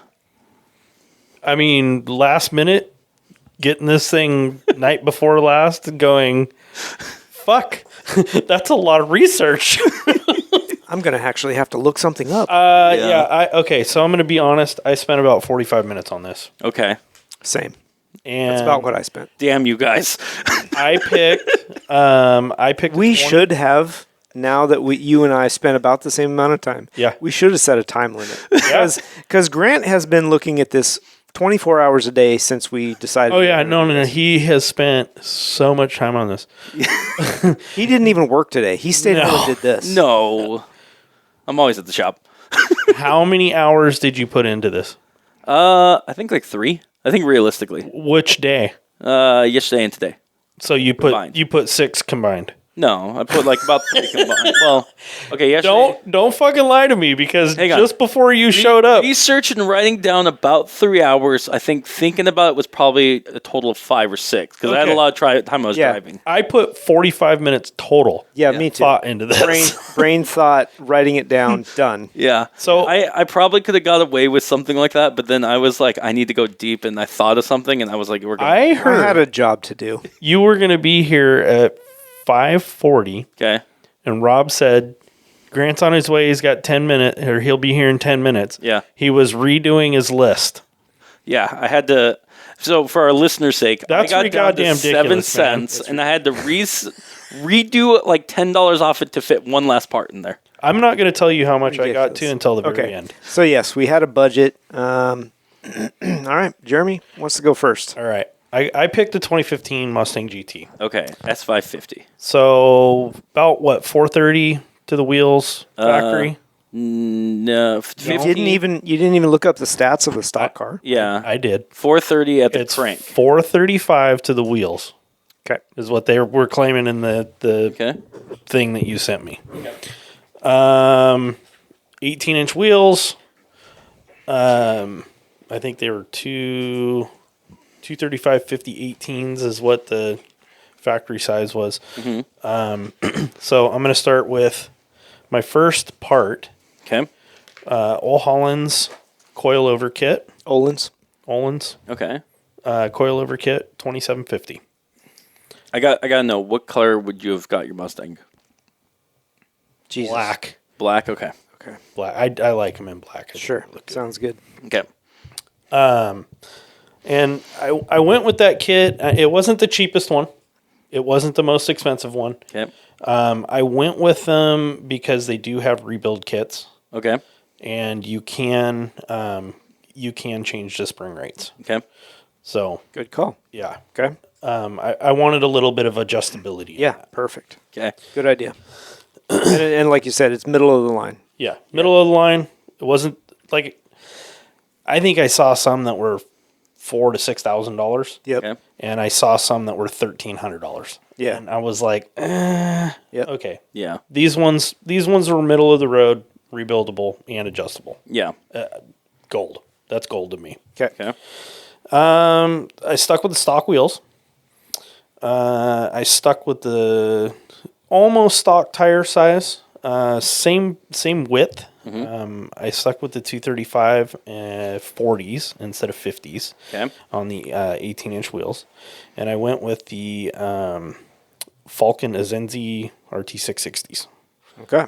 Okay. I thought that was a fairly decent 200 tread wear tire. Now Yeah. you stayed with the stock wheels, but you're putting a 200 tread wear tire. So how much are your tires? Tires were 1,023. Okay.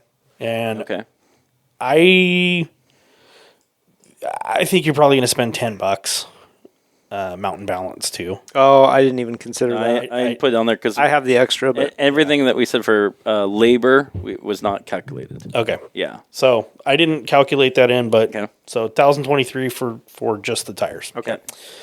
And then I decided I wanted to change out the bushings, and I went with a Hyperflex polyurethane bushing Okay. kit. Yep. Doing the whole car Whole thing. Okay. for $1,194. Nice. Wow. Okay. Yeah, that's good. Yeah. Let's see. On top of that, I went with UPR Pro Series solid adjustable motor mounts, Okay. Oh, smart. $179.99, Okay.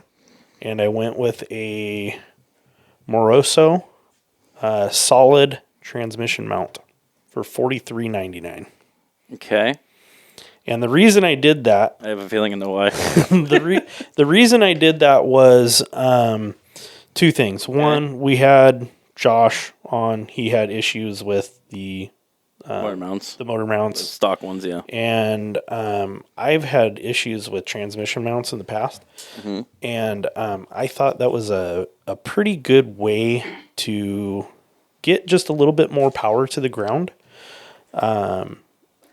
in an inexpensive way. Yeah. Okay. You know, I've already spent $2,700 on the shocks.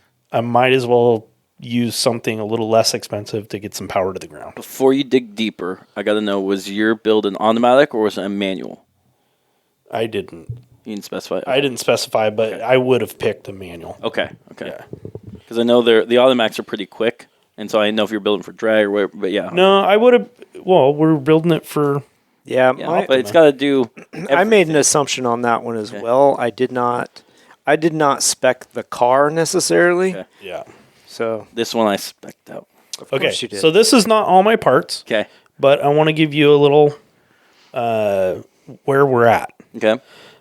At this point, I'm at 5,190, 5,191.50. Okay.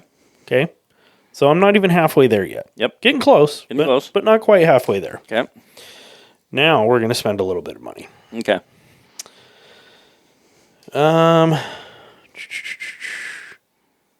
I went to a BMR subframe brace shock mount system to go with my bushings. Good one.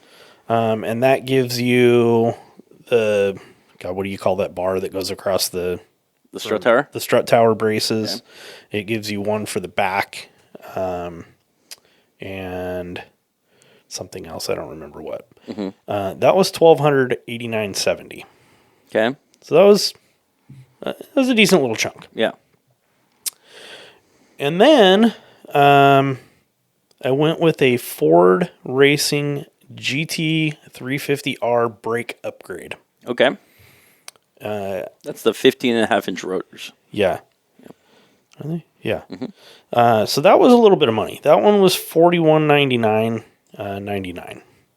And that put me at $10,681.19. Okay. And then I picked one more thing. So if you notice, all of these things were suspension related, motor mount, transmission mount, and brake. That kind of goes along with my whole thought process on build the car to turn, build the car to stop, right? Yep.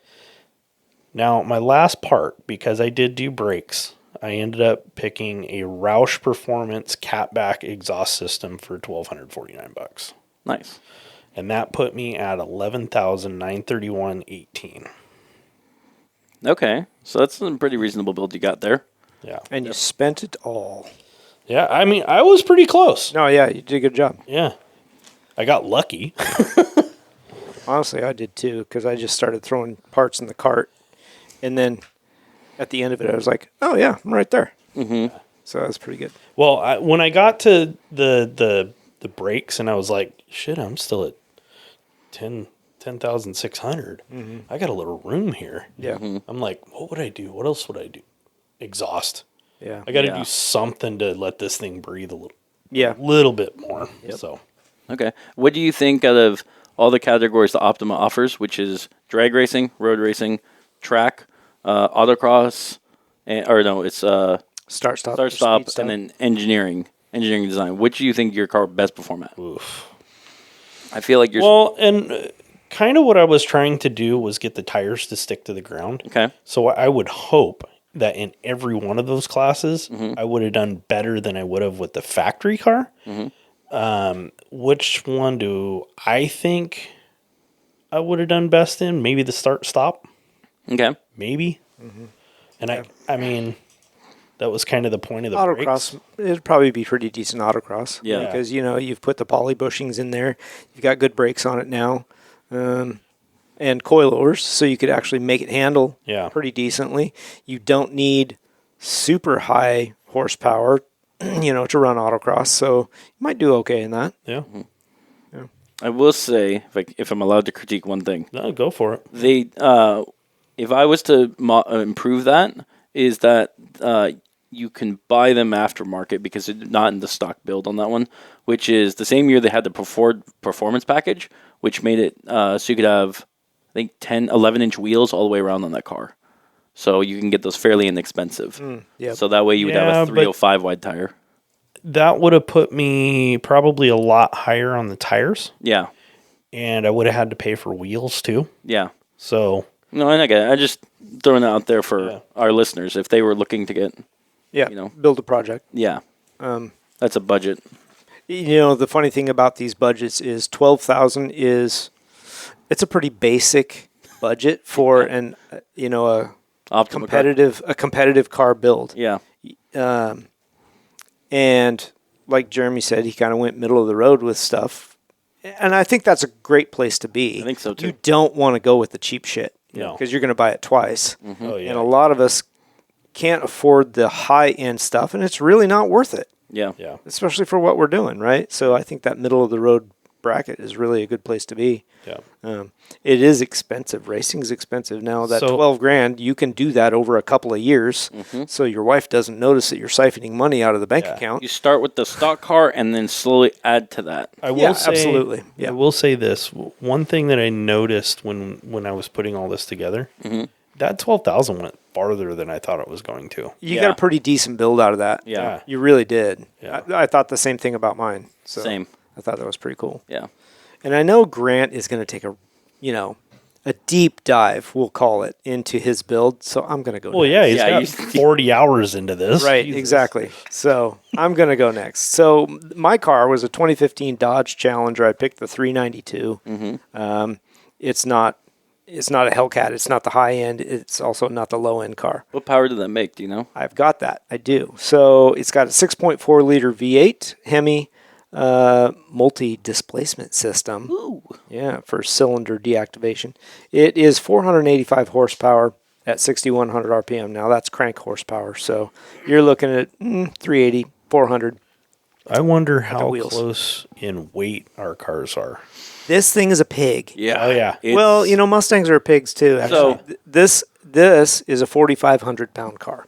So that's 4,500. I think Jeremy weighs 3,800, and I think Camaro weighs 37. Okay. I think. So we're, not far off, but you're definitely in the bigger car. Yeah. For sure. These things are heavy. How much carbon fiber would you put in that thing? None. You can't afford that shit.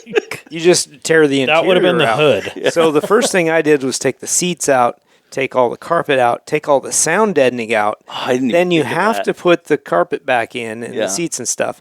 But you've lost 165 pounds Okay. in sound deadening material. Nice. There And is you actually calculated that. yeah. Yeah, you can look that up. Son of a bitch. Yeah. I didn't even think of that. Yeah, so you got to lose weight in these cars. Oh, I didn't yeah. even think of that either. You can take the spare tire out of the trunk, Okay. and the jack, and all the shit. You're talking another 50, 60 pounds out of there. Okay. Maybe more with the spare tire. Yeah, maybe a little bit. So if you really want to get nitpicky, you can pull fender wells. There's a lot of stuff you can yard out of that car. You can probably shave 400 pounds. Yeah. And if it's a serious competition car and you're serious about using a Challenger, you're going to want to do that stuff. Yeah. Okay. It is red lines at 6,400 RPM. Just so you know. Okay. What color? 475 foot-pounds of torque at 4,200 RPM. What color did you go with? Gunmetal gray. Okay. Nice. Good color. Okay, so it is available in a 6-speed manual transmission, and that is the one I would choose. Heck yeah. You can get it in an 8-speed automatic with paddle shifters. Mm-hmm.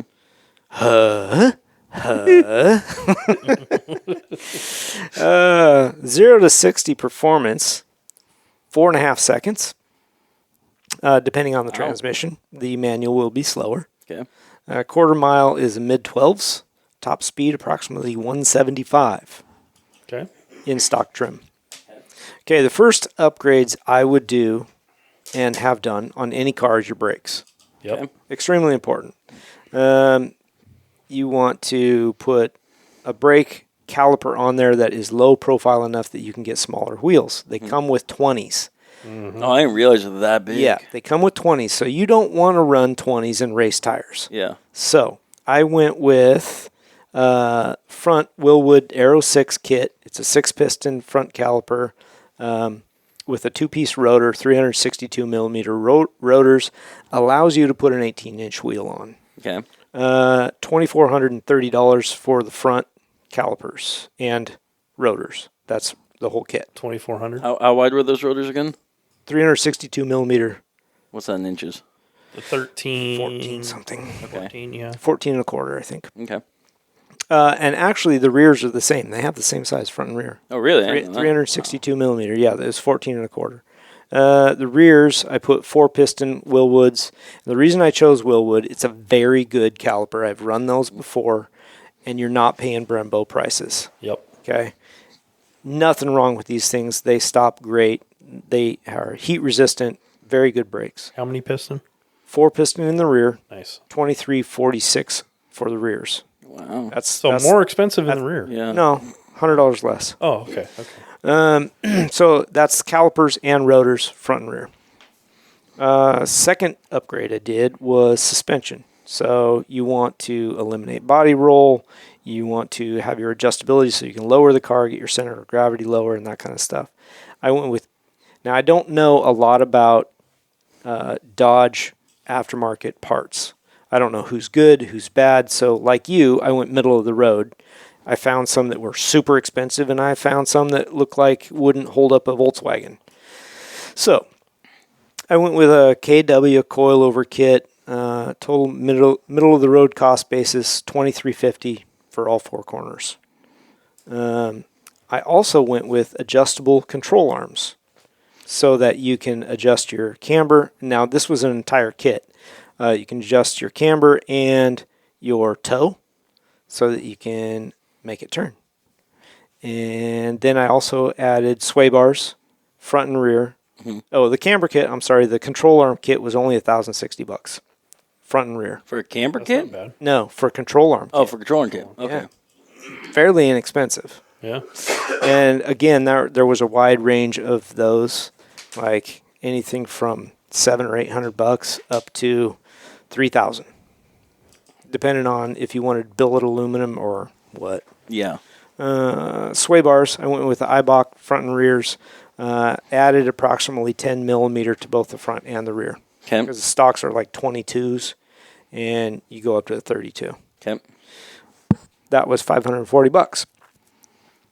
All right, next thing, and this is also a weight savings, is wheels.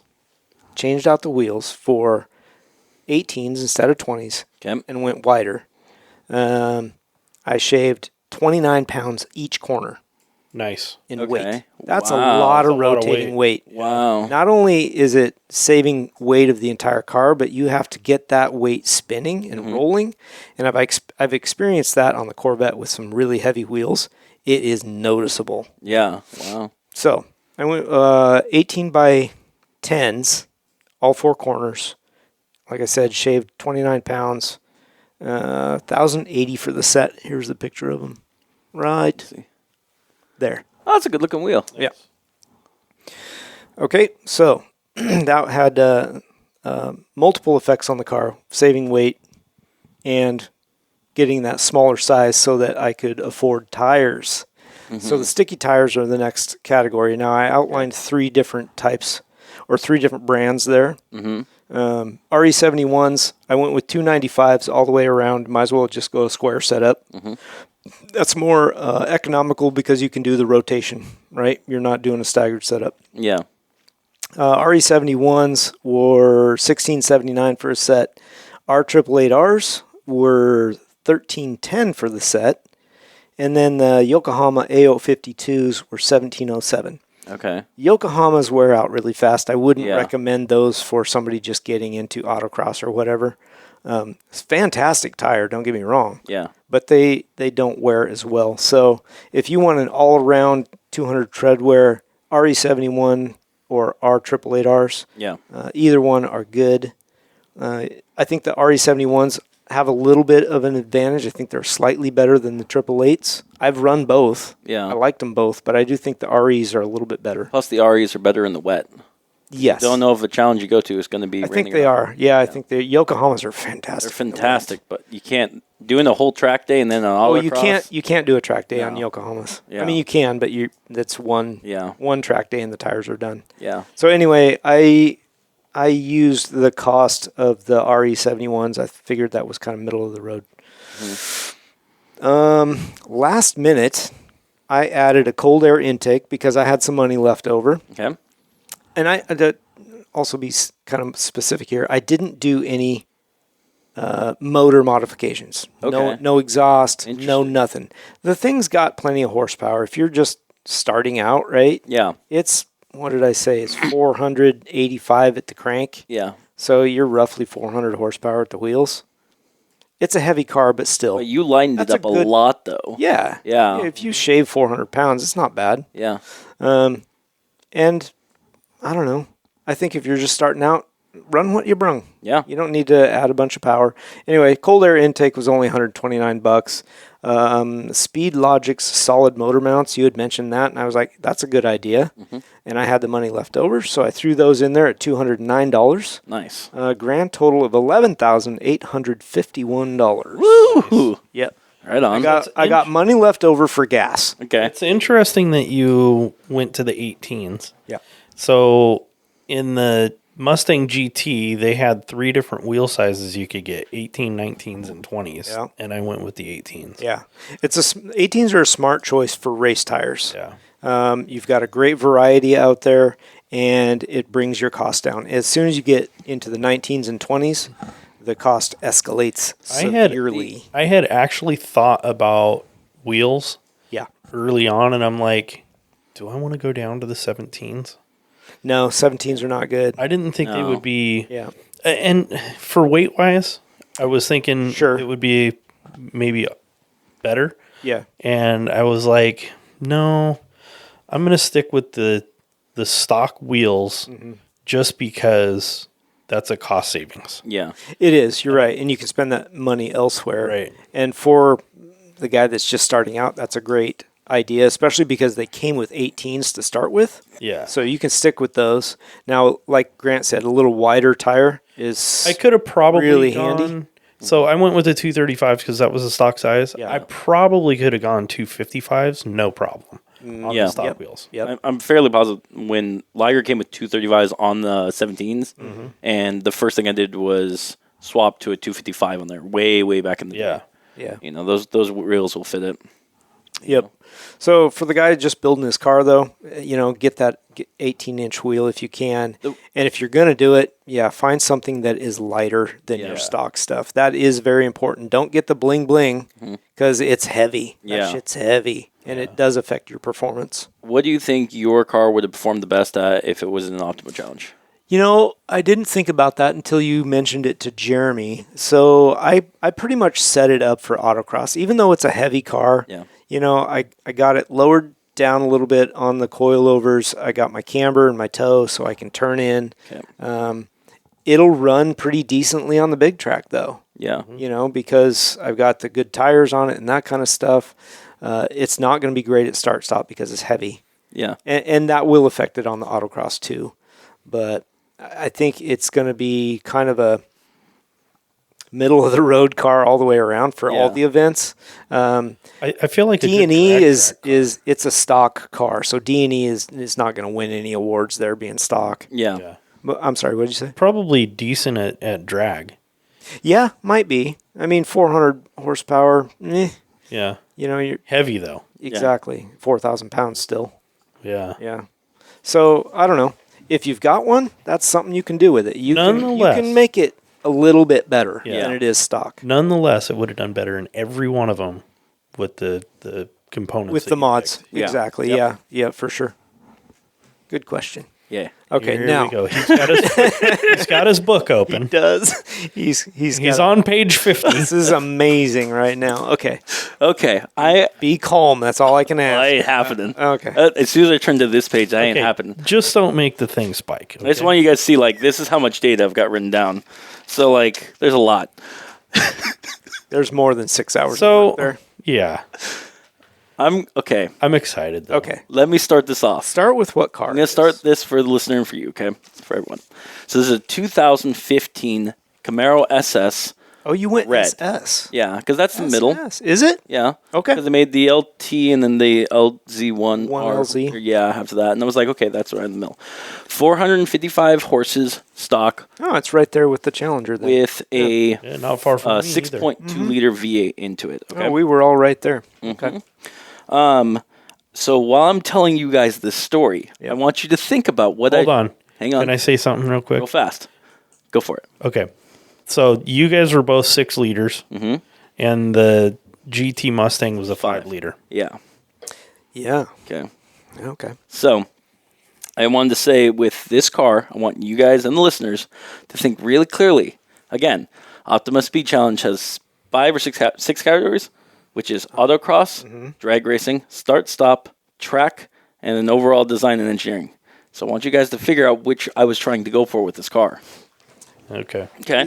No, wait a minute. Name those again? Oh no, and road course. So yeah. and road Well, course. you do a road drive. yeah, road drive, Road drive. autocross, drag racing, start-stop, track, Road course. Yeah. road course. You said and then- overall design, too. and then design and engineering. D&E. Okay.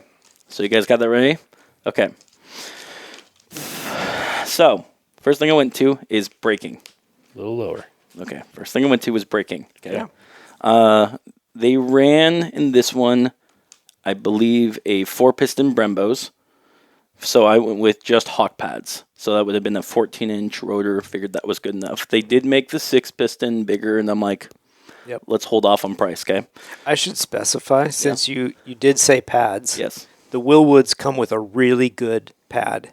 Oh, which pad did you go with? Just with the pad that set comes with. Yeah. I've used those in one of my previous cars. I had the Aero 6s. The pad that it comes with is fantastic. Okay. Yeah. So I went with the everything on this list. I made sure I had a source on Okay. this one. Yep. Okay. So if we want to go later on, we can say where I got them from. But us from Hawks.com, I got HPS pluses for front and rear. At the front being at $206, and the rears being at $161. Okay. Okay. And then with HP pluses, because of the autocross involved and stuff, I was like, Yep. they need to heat up fast. Can't have them go through as well as last through, racing. It's a pretty proven middle of the road, all around pad. Correct. Yep. The next thing I went down was the Petters Extreme XA coilovers with 30-way adjustable. Okay. The whole coilover kit was $1,196.96. Okay. My thought was with that one, pretty high, stiff spring for what they are. I think they're about like 900 pounds. Okay. And 30-way adjustable, so you get adjust. You toned me down, didn't you? Just a little bit. Okay. It's perfect. It's perfect. Okay. 30-way adjustables. 30-way adjustable. So is it, maybe you don't know, is it compression and rebound? Yeah. It's, Like 15-way each? yeah. They're Or the you same, got high, low speed compression. the first thing you said. They're the same kind of gotten like. Compression rebound. Yeah. The other reason I went with them is Petters, their springs are built in Australia, and the struts themselves are built in America. Interesting. Okay. So, I thought about going with the reservoir ones, but I need to stick on a budget. Yep. Next, I went with the infamous Apex wheels. Yeah. I looked at those for mine too, and I was like, "Ooh, that's a bad experience. I was Not going there." Doesn't taste very good. for our listeners to know this. I ordered some Apex wheels from Liger, and with 8 emails later, 15 phone calls, and And a year. 10 months, 11 months, Yeah. I finally got my wheels after them shipping them twice. Right. Well, parts, yeah. So, but Apex was the only one I could find that could give me some deep dish wheels while still fitting under the factory fenders, because I thought about going a body kit. I had that written originally. The ones I've seen, the guys running them on Chevys, they're nice wheels. Yeah. Yeah. So I went with the ARC 8, and I went with fronts of 19 by 11 and rears of 19 by 12. Okay. I didn't choose any of the size because I didn't know what could fit. So for you went brakes. 19s. You Yeah. did not square that Gotcha. car 'Cause up. 19s were what they had factory. Yeah. So I was like, okay, that works going on to that, Those were $918 for the front, and for the back was $958. Okay. Okay. And then I had to get matching tires for that, and I had to get something that would go fast and autocross, grip, as well as last for track. Right. And something that was offered super wide. So the fronts are 305s 30 ZR19s, and the backs are 325 30 ZR19s. Okay. They're Track Attack Hoosier Pros. Okay. As I was told, they're sticky. They're good. Josh was telling us about them. Yeah. I'm like, okay. I didn't even think about. I still don't know if those are legal for Optima, but yeah. for this, I figured 200 tread wear. I'm like, okay. Yep. And those were $980 for the front and $1,110 for the back. Okay. It's a heavy car. Figured it needed to help with the body roll. Mm-hmm. I found from a B&R front sway bar for $189.95. Okay. What's your differential? What's stock sway bar versus what you put on it? No idea. Okay. I would think you would look that up. Yeah, I didn't look that up. I know from BMR they make some good thicker sway bar, and it's adjustable, so you can make it stiffer if need be. Right. The rear gear, though, I put in a 391 Yoken gears in it. So you changed gearing. I changed gearing. I needed... What stock? Stock is 345, I think. Huh. I'm not used to Chevy. Yeah, it's 345 or 335, something like that. Okay. And I figured needed more acceleration for autocross, but not being 411s, 410s where you lose it all on the track. Because I tried looking 391. You're going to lose a lot in the track. Yeah, but I couldn't find 373s for Chevy. What transmission but it should be a 6. So the transmission is a TR6060. Did you change it, or does it come stock that way? Came stock that way. 6-speed manual. 6-speed manual. Okay. Okay. So before I so that's all the braking, suspension, differential, all that, okay? So that all turned out to be $6,249.24. Okay, you're halfway there. I needed something to match that, and with the LS engine, modding is insane, okay? And again, it's red. You got to think how I think. I was like, okay, how are we going to make this Camaro We try not to think the way you think. Mm-hmm. So I'm going to go down all these parts. I'm going to do them fast, and I'll tell you at the end. But don't do them loud. So, here we go. I'm going to take my headphones off. Okay, starting with, on eBay, I found a 4.6 Ford V8 with 58,000 miles for $2,600. Then I found a TR6060 GT500 bell housing for $300. What the fuck are you doing? What the fuck is wrong with you? Then I found a, let's see, where'd this go? I found a Stage 1 Mach 500 with clutch and slave cylinder. So he took a good car and he made it slower. Why would you put Ford in it? Okay, hang on. Go back to being serious. I'm not done. Okay, hang on. Off of eBay, no less. I know. I have wasted his money there. I have an OEM brand new long block. I had to adjust because I had to make room for other parts. Ford? You went with a Ford. Hang on. I'm not done yet. Summer Racing OEM flywheel for $139.99. eBay new wire harness for $349.99. American Muscle SR Performance starter for $134.99.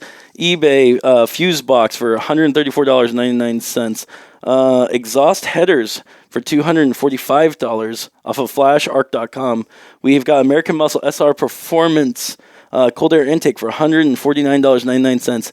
Amazon new gas pedal for $195.96. We've got the American Muscle Bama tuner for $399. And then we also have the AutoZone ECU for $386.99. The AutoZone Serpentine belt for $28.99. And two of the last most important things, an American Muscle Mustang front emblem badge for $66.99, aka $69.69. And last but not least, a Face Connect Fujikawa keychain for the keychain for $12. Issuing So he took a car that ran and now it doesn't.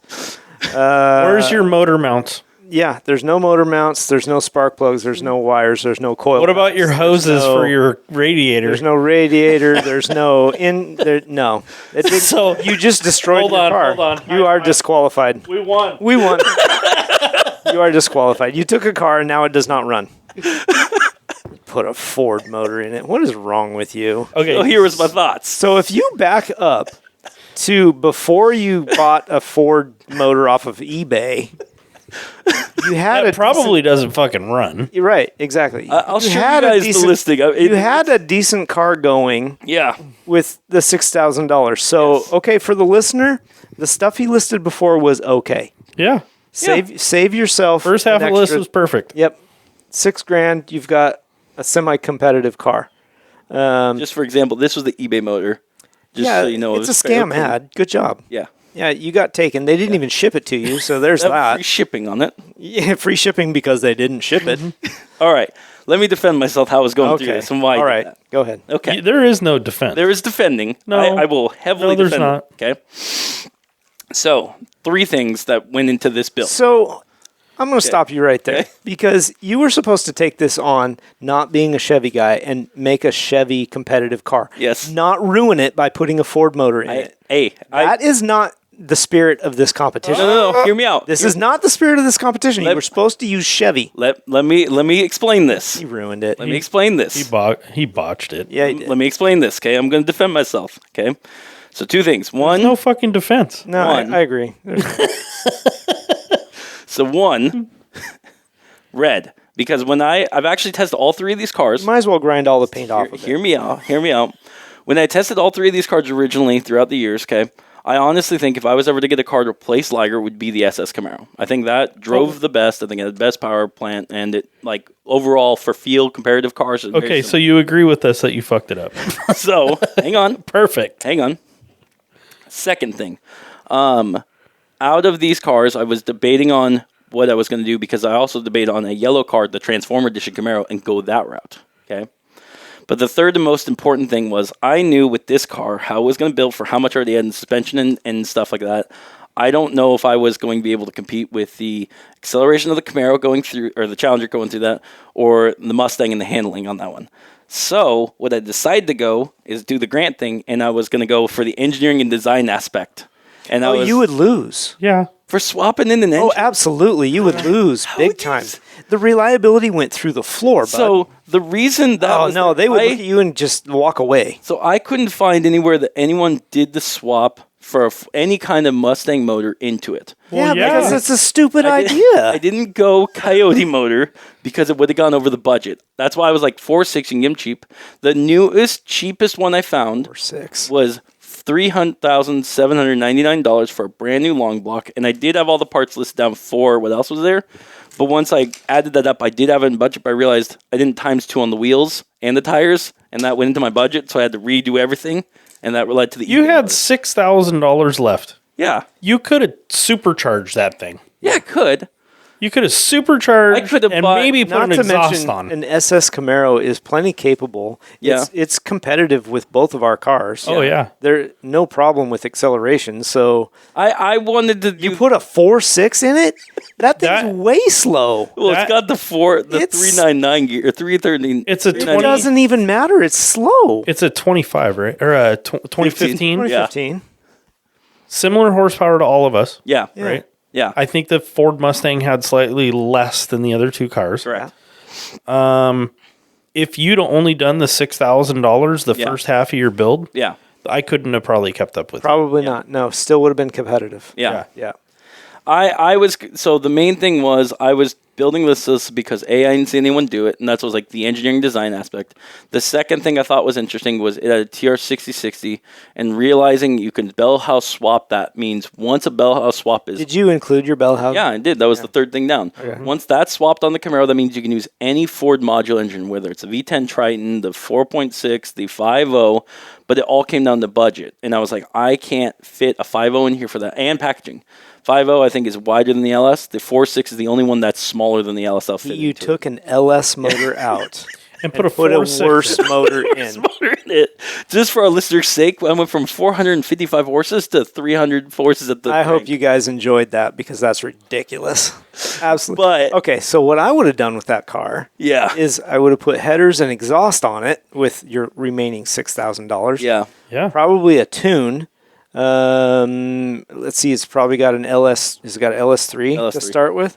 Yeah, I would put. You could have put probably heads on it. I'd have put a bigger throttle body on it Mm-hmm. and a better intake. Tune that. Probably had it ported. Yeah, you could do heads. heads. Yeah. Oof. Does it have? Is that a variable valve timing? I On the LS deleted that. on the No, what do they call that? Yeah, the LS3's got like the. Is that the same as the 20? Ian went through. Wait, no, that's a that 01. delete. okay. Anyway, Yeah. So, I mean, the hardest part I was having is, and I think is I know the LS has so many options to do, and it was kind of being overwhelmed. yeah. See, And- for a starter, building a car, I would have left it So alone. I looked into, for example, like LS7 swap and trying to look in the supercharging route. And I was like, the amount of money you have to Yeah, do way to too those expensive, motors, yeah. like an LS motor, I think was finding stock ones for 20, 30 grand. Yep. So trying to figure out to go that route. The other thought was later on, I was like, well, I could always turbo swap it and then figure that out. But then what do I have to do to the fuel system? How do we upgrade that? I was given a day. And so my thought, the other reason why I went to 4.6, I know that. Injectors. The second reason was I wanted to see if it was possible, and what this list is, to, if you 4.6 swap, the wire harness and ECU is all interconnected where it's at, so you wouldn't have to connect that into the Camaro body. That's why the gas pedal's there, because throttle by wire, and you can connect that remotely while still using all the Camaro systems. So you still have the infotainment system, you don't have the check engine light, you can connect the speedometer on it. And I was like, okay, so if you can tie that all in, No you're wonder going to have a it took so slower fucking motor, long. but I was like, for an engineering perspective, that I thought would be cool. Even if they liked it in D&E, you would Yeah. lose everything else. Oh, it's a fact. Ultimately, you'd lose. That's a fact, but it'd be talked about. Yeah, they as they're walking away laughing. Yeah. What on earth is this Frankenstein thing happening It here? probably would have been smarter to just pull the motor, bore it, and stroke it. Yeah. Yeah, actually, I didn't you think of went that. down all those rabbit holes of trying to motor swap something that didn't need motor swapped. Yeah. Even looking at the LS7, which So- you can't get, but The only other routes I was going with, because I had extra money, because I went and looked at brake ducts, for example. I found out that on the SS Camaro, they already have brake ducts. well, you They're could have straight to done it. Aero. I looked into Aero, and the hardest part I had on that one was I was like, okay, first thing was a bigger body kit, and then with a bigger face, and then bigger tail and everything else. The wing and all that. Yeah. And what I was coming up with this, I was like, how is that going to affect the suspension and the tires? And then do I underscore the tires then? Anyways. Yeah.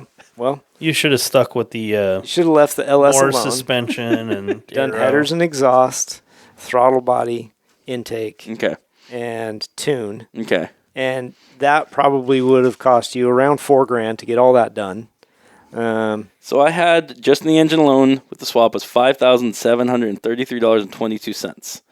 So realistically, the build before that, $6,249.24. Good build. The $5,000 Not good built. is not good build. I will agree it's not good build. Okay. And there's other ways to do it. Again, my goal for it was the D&E. I thought Yes, that'd be great. understood. But let's agree as a group, if you could, the first $6,000, good choice for Yes. starters Yeah, for any of our agreed. listener. I will. I agree think with that. I honestly think the Mustang would have struggled. Yeah. I think the second half with this car, with the engine build, I think it's a fun attempt for an engine swap. So but at if- $5,000, Say you bought your car with a blown motor. yeah, Okay. yeah. Not the motor I would have chosen, but Yeah. you did something. That was the other thing, was trying to find, and I think for just like an LS3 was like $4 or $5,000. Yeah. And so if you swap that in there, okay, you got that in, then you don't have many rooms for mods. So my thought was, even though it's a weaker motor, I was like, what's different? But your car, Yeah. as bases, all the cars ran. Yeah. So, Yeah. you had a LS3. All you had to, you didn't even have to, we didn't do any motor mods. Yeah. We put it all into, handling and. Well, I did a hell of a motor mod, I'll tell you what. Yeah, The only thing I did to the motor at all was Yeah. the Intake. catback exhaust. Oh, yeah, you I did thought exhaust for the sure, catback. Jeremy, you were going to throw like a Roush supercharger on it, make 700 horses. It didn't make sense. Yeah. Financially, how much does that cost? About $7,000. Right. Ford offers a dealer 7.5. Yeah. It didn't make sense to spend more than half of the money on that when, my whole thought process is Make it handling and drivable. safety first. Yeah, make Yeah. it drivable. When it came to Rob's car, I had no idea what we were going to do, because I was like, you can't Hellcat swap it or anything, and that's 'cause it's too Right. much, and no supercharger. So very interesting what yours is going to be. So mine, I think if I had like Make it a drivable car. It's already got power. yeah, I think if without the D&E, and this is hopefully not our only competition. The next one will be we'll do it again. More different. I wanted to see what's the most ridiculous I could come up with. Congratulations, you win the ridiculous award. The only thing I think I would contemplate doing different next time is wider tires and maybe different wheels. Yep. Yeah. Yeah. I think with this build, the only thing if I was changing the engine, would be, I think, realistically, a Chinese turbo kit onto it with headers on that one. Bigger radiator in the front. Yeah, you're going to need to cool that intake, and I would do a lighter flywheel, flywheel clutch, and then I would do a lighter harmonic balancer onto it. And then I'd probably still have more money, so the last probably 1,000 would be to a rear wing. Yeah, that's how I'd finish this car if I was doing it a different route. I would, if I put more thought into that as well, because my 45 minutes, maybe left a little on the table. Okay. I agree with a lighter clutch, probably a twin disc instead of the 70-pound clutch that they've got in there. I'll put something in there that weighs maybe 25 pounds. Yeah. So you can spin that motor a little quicker. Mm-hmm. That is definitely a performance enhancer. Mm-hmm. And with the 6-speed. Why not? Mm-hmm. And, something like that's going to run you at least $2,000 for a decent clutch. So I would have to reorganize some money from somewhere else to make that fit in the budget. Mm-hmm. Not sure exactly where I would take that from because I liked the other stuff that I did. I think I think you did really I think they good were all with that. necessary mods Yeah. to try and make that car a capable autocross/track car. Yeah. Yeah. I think with this car, the only downfall of it, other than the engine, is the amount of time it'd take to get all these friggin' parts. Oh my gosh. And the wheels. Yeah, if we were calculating the time of build, Yeah. that would be rough. Yeah. So now here's a question for you. What? Yeah. So this is for Rob. Okay. You fucked yours up. If you say that was year one, if you had another $12,000 the second year, what would you think about? Okay, that's probably where I would start getting into motor mods and stuff like that, and maybe that's where my clutch fits into, and then now I put control arms on there, and I believe the control arms I chose came with poly bushings, but I would finish out the poly bushing. Did I have motor mounts? I did do motor mounts. Yep. So Trans mount maybe? yeah, probably some things like that. Maybe a better cooling system. I didn't do exhaust, so I'd probably do headers and exhaust on that. And, start elevating the performance of the motor a little bit. I don't know a lot of what you can do. I don't like supercharging. I don't like turbos and stuff like that, so I would stay away from that. Mm-hmm. Maybe we do some head work and a good tune, throttle body, stuff like that. Probably start throwing money at those kind of things. And then if there's money left over, maybe we look at a partial cage in the car and some race seats and belts, things like that. Yeah. I'd agree with that. 3 things remaining on that one. 1, would you guys, if you were given the cars that were built, would you have taken it? Yeah. Oh, yeah. Yeah? I would. Okay. Yeah. 2. Trying to remember what 2 was. 2 was I was going to... Would you? Yeah. Here, somebody destroyed this car, took out a perfectly good motor, and put a 4.6 liter in a Camaro. I find it funny that the emblem was $66.99 for the Ford Mustang emblem on the front. Mm-hmm. Yeah, and literally by the last calculations, I was wondering at the very end, because I was talking to the Urfu gang about what else to do with this car. We were in the Discord talking about that. Was adding the Fujiku Urika keychain because she needed to be involved with the car. That was valid. Yeah. Yeah. So on that one. But the third thing I was going to ask, because you guys bashed on me so much, that it was, why would I take and ruin such a great car? The unreliableness of it, I mean, would you think that would be the most unreliable vehicle you'd ever have or take? Oof. Anything that you've that one now? Yep. Anything that you've taken a Chevy motor out of and put a Ford motor in it, that would be pretty unreliable. Yeah.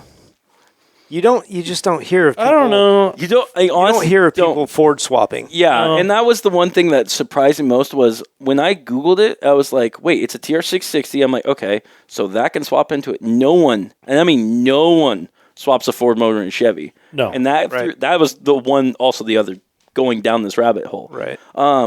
That being said, though, I know the LS is a good motor. That for the packaging, for the cost of it, great thing on that one.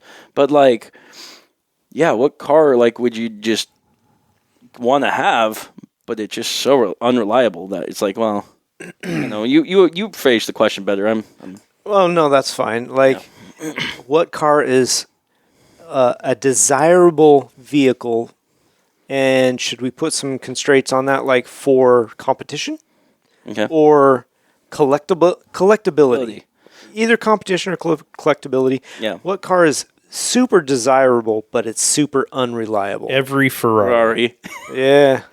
Yeah. Yeah. Every Ferrari. Every Yeah. Lamborghini. Just because of But- the maintenance schedule. So honestly. if I was thinking about that, BMW, I think they are a little bit unreliable, but not as bad as a Ferrari. yeah. I found this out recently. For example, the Ferrari Testarossa, one of the problems it has is overheating problems. And one of the reasons it has overheating problems is it has 3 different cooling systems that require 3 different bleeding off of systems. Yeah. And if you get any air pockets at all in the Testarossas throughout the bleeding process, Causes issues. it causes issues on them, which on a V12 flat with all, it's meant to be disaster. Yeah. The other thing I was thinking of is a car I love, which is the Fiats. I like the little cars. I like the X19s, I like the Spiders. They're all fun, but they are not reliable engines. Yeah, if I was down in where my realistic price budget is, Yeah, Subaru. yeah, that's a good one because they for the most part are good, reliable cars until the head gasket goes. Yeah. And they will. Well, when you start pushing them, Yeah. start having problems. Yeah. And I had my car, my Subaru, and my thought process was the head gaskets are going to go at some point, Yeah. and I probably sold it at the perfect time. Well, here's a good Rob. You know this one, Okay. the 6.4 that you had in your Ford. You love that truck. I right? did. Yeah. And that's historically one of Ford's worst engines they ever built. That's what I heard. I never had an issue with it, thank goodness. Yeah. The issue I finally ended up getting rid of the truck over was transmission. But no, I thought it was a super strong pulling vehicle. It did have EGR delete stuff done to it. And I don't know if I'm sure that helped its power and that kind Was of it stuff. 6-liter? No, 6.4. 6.4 it came after. Yeah. Yeah. So the 6.4, I believe, they were not as desirable because they had, I think it was piston problems. Because the 6.0 had head gasket problems and EGR. What about head studs? I thought that Yeah. was like a head stud. That was on the 6.0. That was a 6.0. The 6.4, I think, was a mechanical. Let me look this up. Jeremy, you talk for a hot second. Go. Yeah. I mean, the 6-liter had a really strong motor. The problem was the head studs. They started to stretch, and then the head gaskets would go out, right? That was one of the major things. And then I think there's a turbo oil inlet On the 6.0. line that was too small. Yeah. And that was like the other major issue. I've got the 6.4 up here. The common problems on it were cracked pistons on those. Wow. Yeah. And was Did it give? Not that it matters. I'm wondering, like, when in the lifespan of the vehicle was that a typical occurrence? Was it early on? Was it over 100,000? Over It 300,000? was probably higher mileage. I had 230,000 on mine when I got rid of it. Wow, I didn't realize that much you had on there. Yeah, yeah. So we have towing strong. the 6-liter up in Alaska. Yeah. And when I did have it running and started, it had not oil blow by. It had blow by. Yeah. So you could see the dipstick actually doing that little tick tick tick tick thing. Oh, wow. Huh. I'm not familiar enough to know what that issue is. I would have some guesses, but It's I would think there's a clog somewhere because you're not getting pressure relief. it's rings, usually. Usually a ring issue. And Oh, I see. Because it's pushing pressure back into. yeah. Okay. Yeah, that makes sense. Mm-hmm. Interesting. Anyway, and they are, the whole topic was, is it a desirable vehicle? Is super desirable vehicle. Like the 6.4 was awesome. Loved that truck. I loved the look of that truck. You know, I liked the body shape because it was more square than the new ones. Yeah. It had a super good turbo sound, which is kind of a thing. You know, you could hear it spooling up. I And love that. Love that sound. Our trucks kind of don't. Yeah. No, they don't do it anymore. They're quiet. That's one thing Antonio tells me all the time is he's like, that's the one thing I miss about modern diesels. They make the clack, clack, clack, clack, and like, Yeah, I don't mind not hearing the clackety, but Yeah. I kind of like the turbo sound of that particular truck. Yeah. Yeah, they spun up nice. I really should have tried to get that transmission fixed a little harder, but I was in a hurry. I needed a truck. Yeah. So I just let it go down the road. But I did love that truck. Yeah. For sure. You know. So trying to think of anything else that's unreliable. Well, you were saying your Like- Fiat. Fiat I like, but I mean, for the collectors of that vehicle, or anybody that likes Fiats, you know, they have to understand that it comes with its issues. Yeah. Right. So, to be a collector, it's not something you daily drive. Too many problems. yeah. What about like Jeeps? Did Jeeps have problems? I think Jeeps have a lot of electrical issues, Yeah. and those are a bugger. I was going to say, I think, we'll stick on Jeeps because I had something else I was going to say on that one. I can't think of anything really wrong. Like modern Jeeps, yes, but classic Jeeps, they're known for reliability. Yeah, I Isn't that I the- don't think necessarily classic Jeeps because they Okay. didn't have as many electronic gadgets as everything does now. Okay. But I'm thinking specifically, and maybe not the CJs and the Wranglers and That's stuff, what I was thinking. but the Cherokees. Yeah. As far as I know, they had quite a bit of electrical issues and gremlins and that kind of stuff. Yeah. They had pretty But good people motors still in love those things. They still love Jeeps. I would say more desirable car would be like a Jaguar. Okay. You know, like an old 80s big V12, saloon car. But, I mean, you got vacuum line problems. You got wiring problems on them. Uh-huh. But And people still love them. Still, you just, I got one for you. I would say the people at the time who had them loved them, yeah. Well, do they still love them? Or is it still a collectible or desirable vehicle to have? Even though everybody knows you're going to have to spend either a lot of repairs or you're going to be doing a lot of work on it yourself. I don't know. I mean, do we know anyone who's got an older 80s, 70s, like, luxury car back then? No. No? Not my era, or not my Head. Yeah. genre. Like a Mercedes or something? Yeah. Well, I was thinking Jaguar because you said Jag. Well, Jaguar, yeah, but like Yeah. in terms of like any of the big like Rolls Royces or whatever, the 70s and 80s, there's those cars.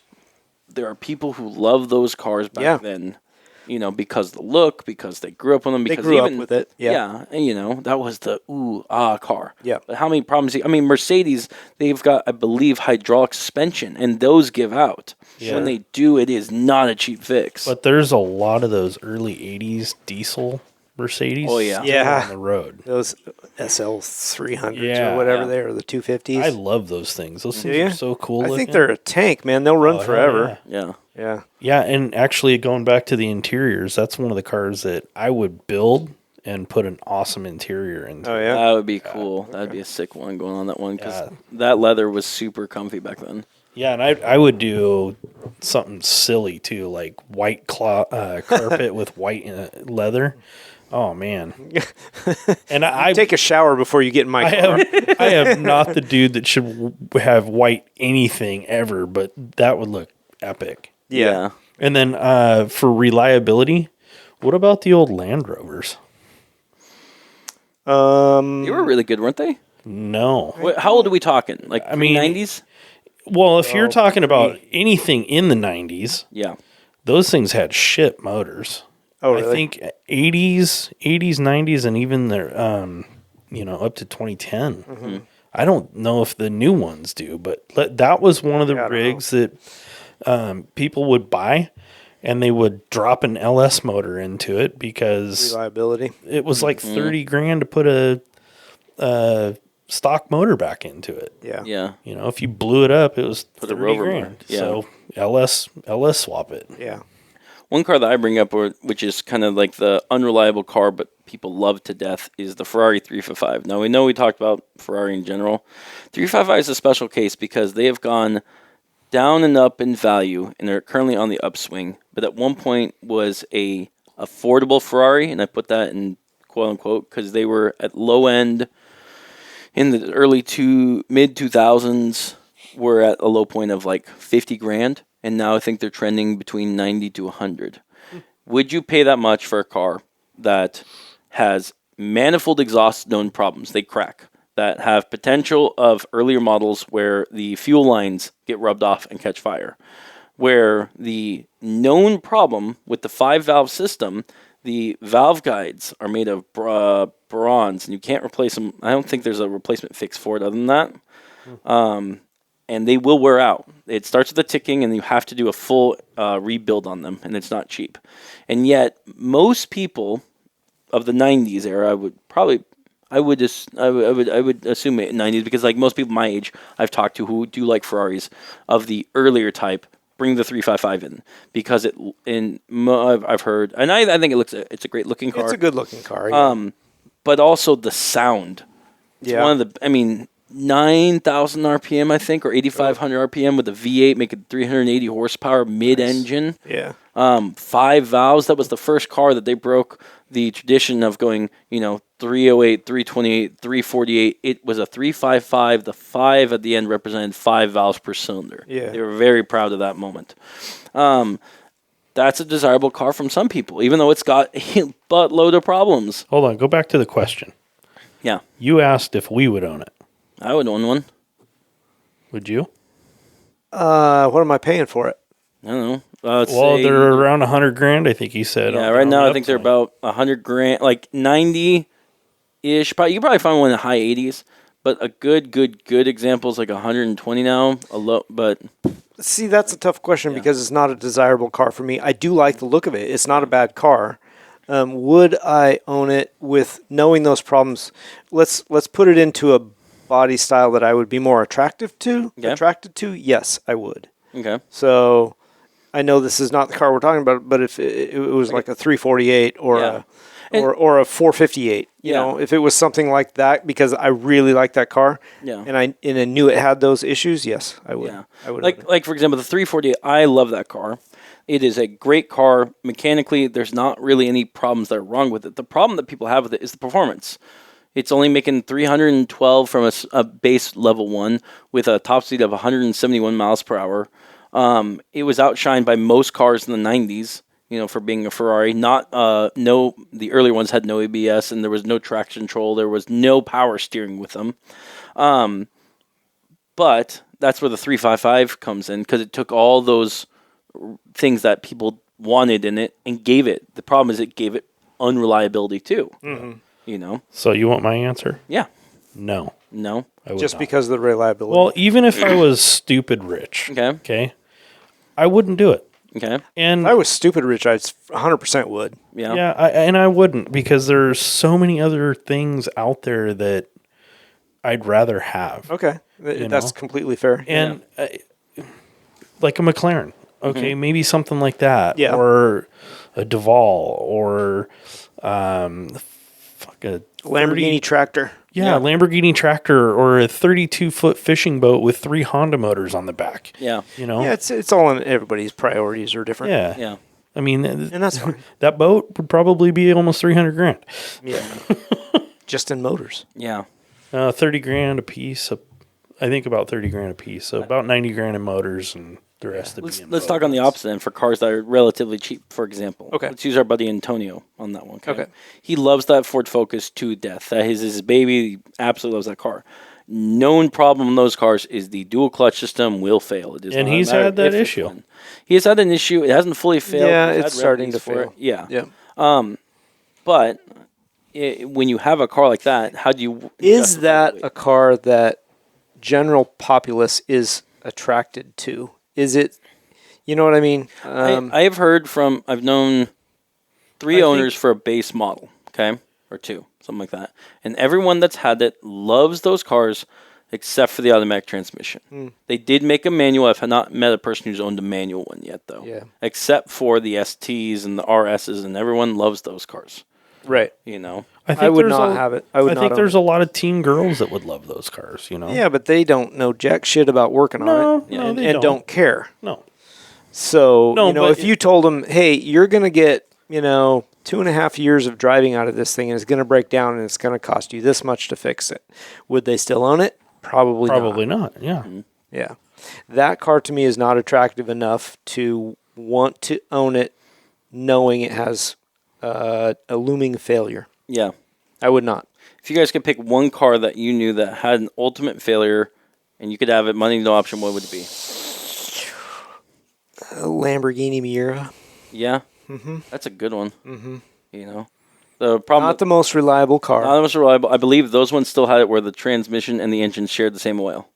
Oh. So... Pantera. Yeah. That's a good one. Yeah. Also a very unreliable car, but yes, I would own one of those too. Yep. Yeah. Yep. I don't know. I said that without even thinking on my head. The 328 Ferrari. Uh, Testarossa. 328. Nah. A Testarossa. I wouldn't want a Testarossa. It'd be a 512 TR. I would. 512 TR over a yeah. Testarossa, because that Yeah. was the sportier version of that That's one. true. 70s Yes, you're right. Porsche 911. Those are pretty reliable, actually. Yeah. Are they? Yeah. Air cooled. Yeah, they were air cooled. Yeah. Okay. And fast as shit too. Yeah. We bring it up every And they're episode. worth a I'd rather lot. not bring that one up, Okay, don't. I don't. I want. There aren't. No, because those are reliable. I was gonna say a 917. Lamborghini Countach.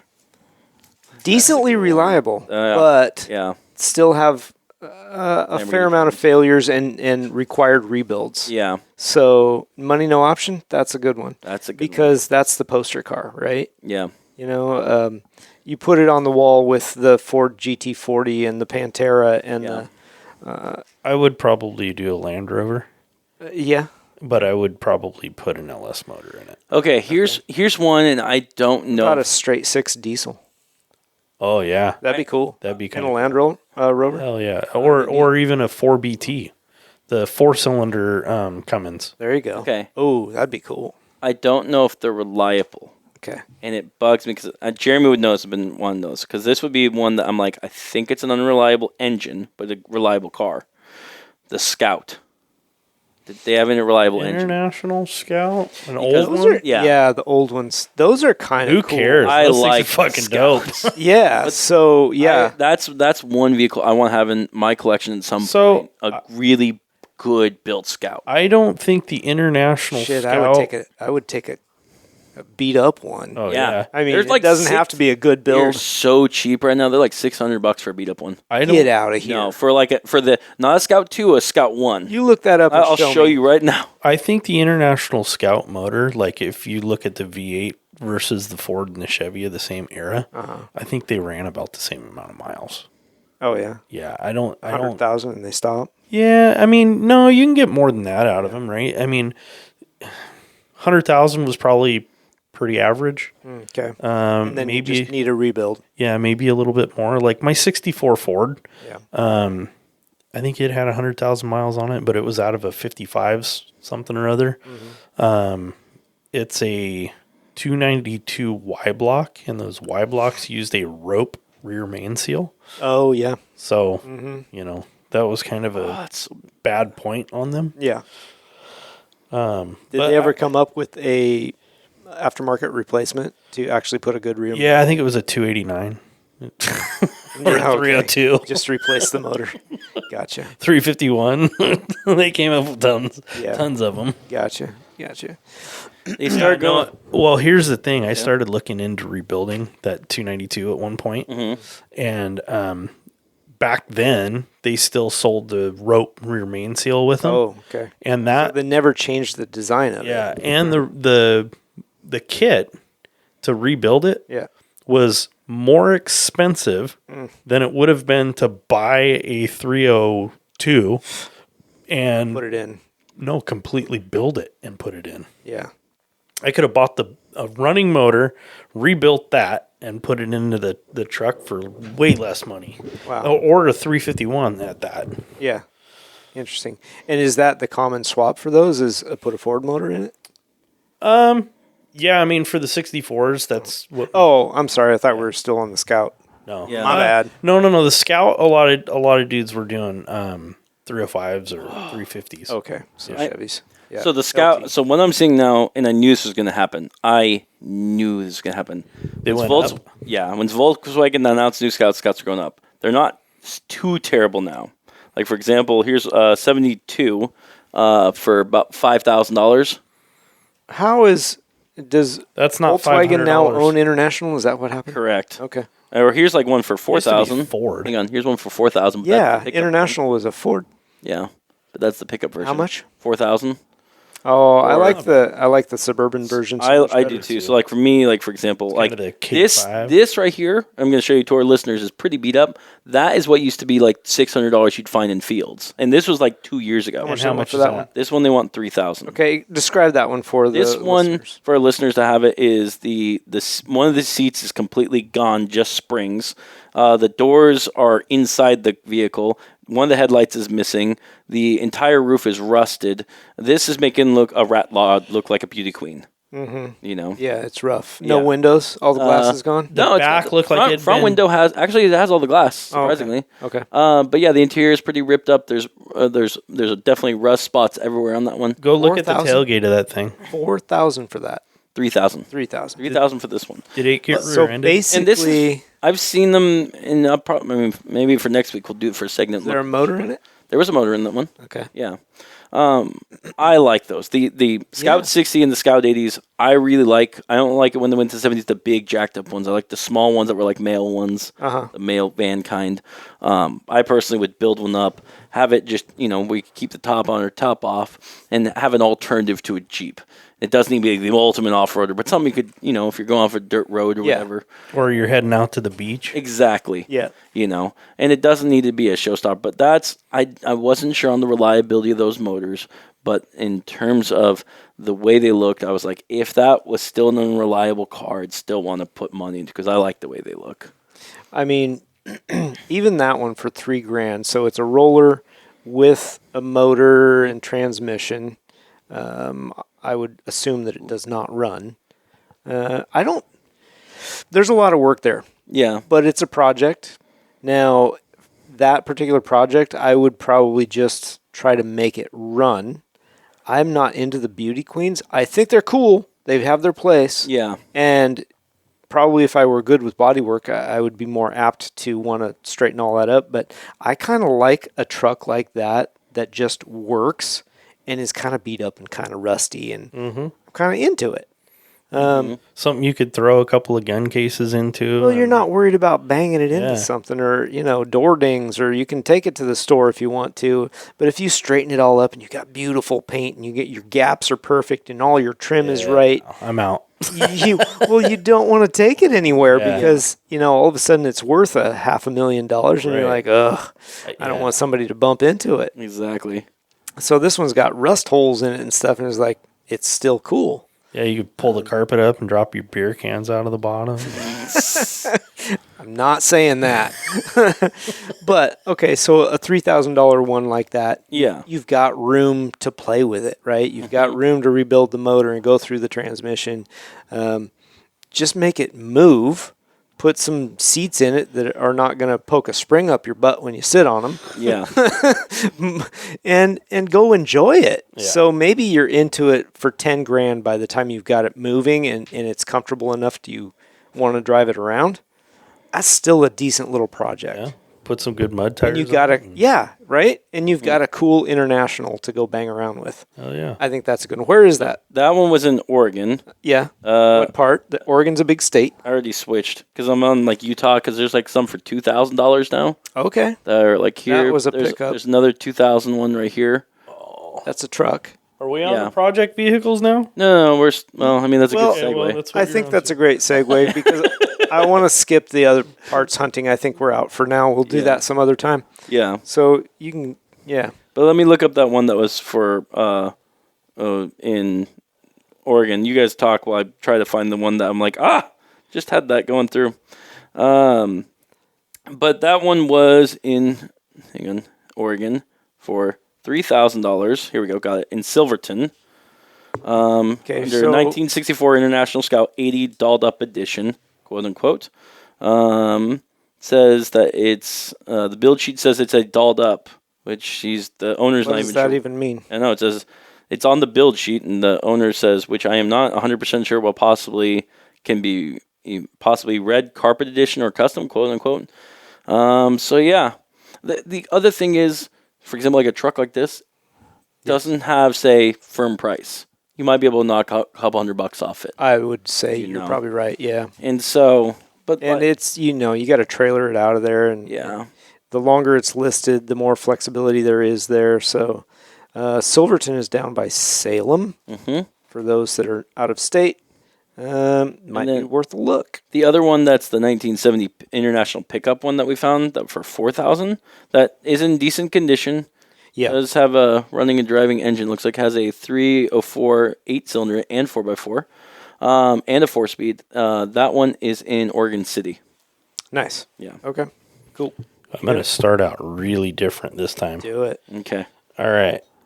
So I found a 1972 28-foot Chris Craft Coho. That is really different. Really different. So a 72, is that a wood hull? Yes. Real fast. Hang Ooh. on. Boat? It's Yes. a boat. I was about to interrupt you and say you found a boat before you said anything. You It's said, literally a boat. I did. I found a boat. It's a boot. A boat. You'd find a boat. It's a boot. So- a boat. Wood hull, it may have... I would have to look, but it may have fiberglass covering it. Okay. All right. But it would be potentially wood. I know some of the older, like the Yeah. 68s and stuff like that, were Yeah. definitely wood hull. Cool. This one has two Chev 350s. Whoa. One runs, the other does not. Oh, Yep. so it comes with. Is there one mounted in the boat and the other is not? It is Like actually a spare? twin motor. It is a twin. Okay. It is a Oh, twin okay. motor. Do they run opposing? Does one run backwards? No, they both run the same direction. Oh. That's the same Okay. prop. Yeah. One is rebuilt and ready to be installed. The other one is non-running. Let's see. Where is it located? This one? I'm still down in Yuma, Arizona. That's fine. That's fine. Yeah, so this one's down in Yuma, or just outside of Yuma, and it's only $2,800. Nice. It does need some work, though. Yeah, I mean, Yeah. it's got at least one motor that needs a rebuild. It's got one motor. It looks like the hull is in good shape. Might need to be cleaned up a little bit, but the interior needs some work. You said it's a 28-foot. 28 foot. How What's much? the beam on a boat with twin motors? Because I'm assuming they sit next to each other. Can someone explain to me what the beam is? The width. Okay. The width. Yeah, so if it goes on a trailer, it can't be any wider than 8 feet. Okay. So you're usually on an 8-foot boat, you're probably 7.5-foot beam or something like that. 6, maybe even 6'8". You said it needs more work, right, Jeremy? Oh yeah, it So needs interior work. Would you say it needs to bust out another 1,000? Oh yeah, no, you're probably gonna put 10 grand into Did this. no one get that? No. No. I don't know. Boat, B-O-A-T. A boot? Yeah. boot? Bust out another 1,000. Oh, Yeah. okay. Yeah, haha. Yeah, it took a Full while. of dad jokes tonight. Yeah, nice one. Yeah. Did I tell you about ants in your pants? Yeah, you did. I'm laughing on the inside. Where Okay. it counts. Yeah. That's right. Okay, I'm going to go next. Okay. I found for the Honda lovers out there, Ooh. Yes. 1972 Honda N600. What's an N600? It is it seems to me like it's a pre-Civic hatchback wagon thing. Oh, very cool. Yeah. It looks like the back of a Mini. Yeah, it kind of does look like a little Mini Cooper-esque. Very small little car, 2-door, wagon-ish. Yeah, think Mini Cooper. It looks like a Mini think Cooper. original Mini Cooper. It looks like an original Mini Cooper mixed with a 510 Datsun. Good call. Yeah. Good call. It looks like it's largely there. There's a little bit of body work that might need done. Some has been done on the driver's front fender and door. Looks like maybe they peeled the door backwards and damaged some things, but it's been semi-repaired. All the glass is there. The front seats are there. It does not look like it has a back seat. It does have a seat, but I can't tell what's up with the back of the back seat. Does it have an engine? It does have an engine, and I wanted to look. The listing doesn't say much. Oh, does have an engine, does not run. Okay. $3,500. I don't know what. Oh, they marked it down to $2,500 4 days ago. Alamogordo, New Mexico. I don't know what one of these is worth, but I think it's kind of rare. I don't think there's a lot of these around. Not anymore. Exactly. Yeah. Maybe there was back in the day. You said the engine doesn't run? Correct. It does not run. So would you 4.6 swap it? But it is there. 4.6 swap would be a tight fit in this little thing, but I think it's front-wheel drive too. So yeah, you can see, looking into the engine bay, how it sits in there, and it looks like that's the transverse-mounted drive axle there. Yeah. So 4.6 swap would be tough. Yeah. It'd be really tough. It would be very tough on that one. Yeah. You know. But neat little car, neat little project, located in New Mexico, Honda N600 on the marketplace. Nice. Do you mind if I go next? I do not mind. All right. So I found one. This one was going to our buddy Antonio, but he's going a different route. We may or may not be contacting people about Corvettes now. Oh. Yeah. That's a thing. Oh. Interessant. Yeah, but depend. Anyways, that's a whole different story for after the section. But this one is a 1999 Chevrolet Camaro Z28 Coupe, actual coupe. Okay, located in Toledo, Oregon, for $5,000. That's not bad. So if it's the Z28 one, what year again? 1999. It is the LS motor one. Okay. Yeah. And this does have the 6-speed into it, which means that it comes with a TR6060 into it. The tranny was recently rebuilt, which is also good. It does have a electrical drain in it somewhere. The guy believes it's the radio. Not sure. Or he said it's either that or the subs he wired in. He's open to trades. But yeah, that's a hard price to beat for $5,000. It is. Yeah. Yeah. What's the condition of the body? It's in good shape. I don't see anything wrong with it. Interior and everything. Interior's all there. It looks like the bodies. There's nothing wrong with the front or hit or anything. It has 50,000 miles too. Another thing. I'm like, that's not bad. Yeah. So, yeah, it's on Facebook Marketplace in Toledo. Okay. Jeremy? Sold. All right, I'm going back to it. Okay. So I found a 1970 Dodge Charger 500. Ooh. It needs a lot of work. Okay. However, it looks like most of it is there. It doesn't look like it has any rust holes through it or anything like that. All the glass is there. Trim is missing. Door panels are missing. Gas cap might be missing. Okay. Important things. It's a little expensive. They got it at $22,000. I don't know enough about the Dodge Chargers to know if that's a good deal. I do know that I've seen some of them go for a lot of money when they're a really good specimen.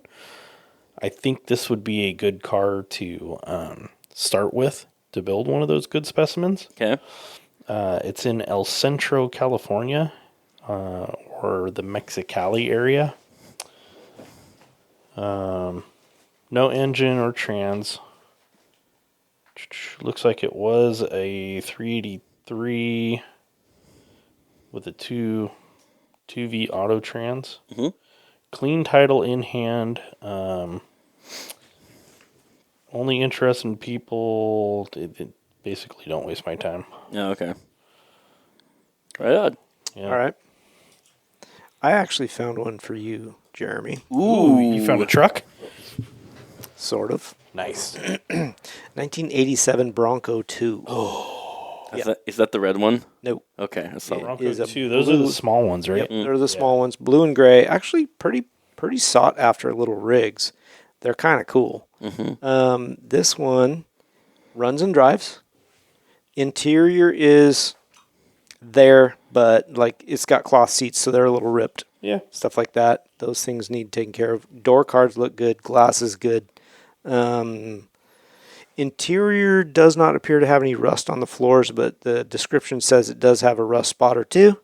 But it's got new wheels, tires, brakes, various doodads and goodies. He's four-wheel drived it. It's got a winch and a nice winch bumper on the front. Mm-hmm. Let's see. I'll go through. It's 165,000 miles on it. He has only driven it 1,000 miles in the last 2.5 years. He's maintained it, replaced the distributor recently. Let's see. He's got new ball joints, U-joints, tie rod ends, and that kind of stuff's done. Cooling system's been replaced in the last 5,000 miles. Steering box was replaced a couple of years ago. It has an exhaust leak. These are the known issues. Mm-hmm. Exhaust leak. Passenger side hub thrust washer needs replaced. $18 part. Blender door on the heater is stuck open. It's got a little rust. It's got an oil leak. Here's the big one. Small leak from the rear main seal. Oof. It's a Bronco 2. It's not hard to fix. Yeah. No. Additional information, fuel pump, Probably not a rope switch either. on, blah, blah, blah. Anyway, I think that's a pretty cool little project truck. Yeah. Ford Bronco 2s are kind of neat. And this one's a runner. It's got everything. So you need an LS swap. They kind of look to me like the It's a manual, too. Ford Oh, that's- Ranger of the time. Yeah. You know, the front part. Oh, very much. Yeah. Yeah, very similar vehicle. They probably use the same front clip. 87 for sure. $44.99 in. Oh, well, I thought that would be easier to see. Dun, dun, dun. Dun, dun, dum. Dum, dum. Oh. Provo, Utah. Okay. Right on. Provo, Utah on Marketplace. $4,500 for a running operational Bronco 2. Okay. I think it's pretty cool. Nice. Yeah. So I've got one last one. 'Kay. And I'd like to hear your thoughts on it. I'm Rob, sure for the you condition. will. And Jeremy, I'd like to know if this would be something like, for example, if something like this would interest you as a buyer.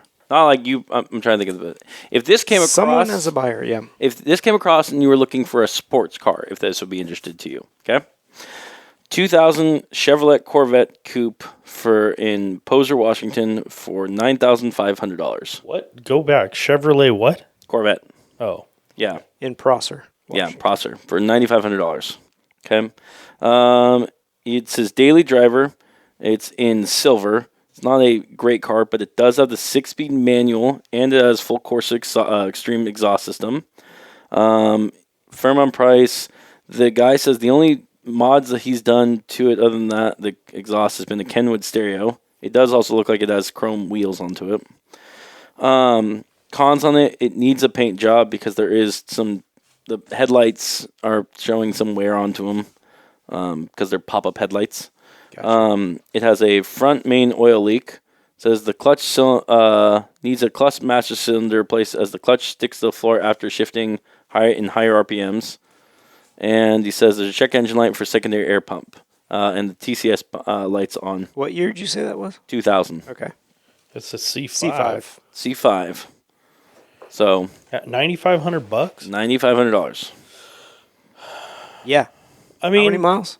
Not that it matters that yeah. much. But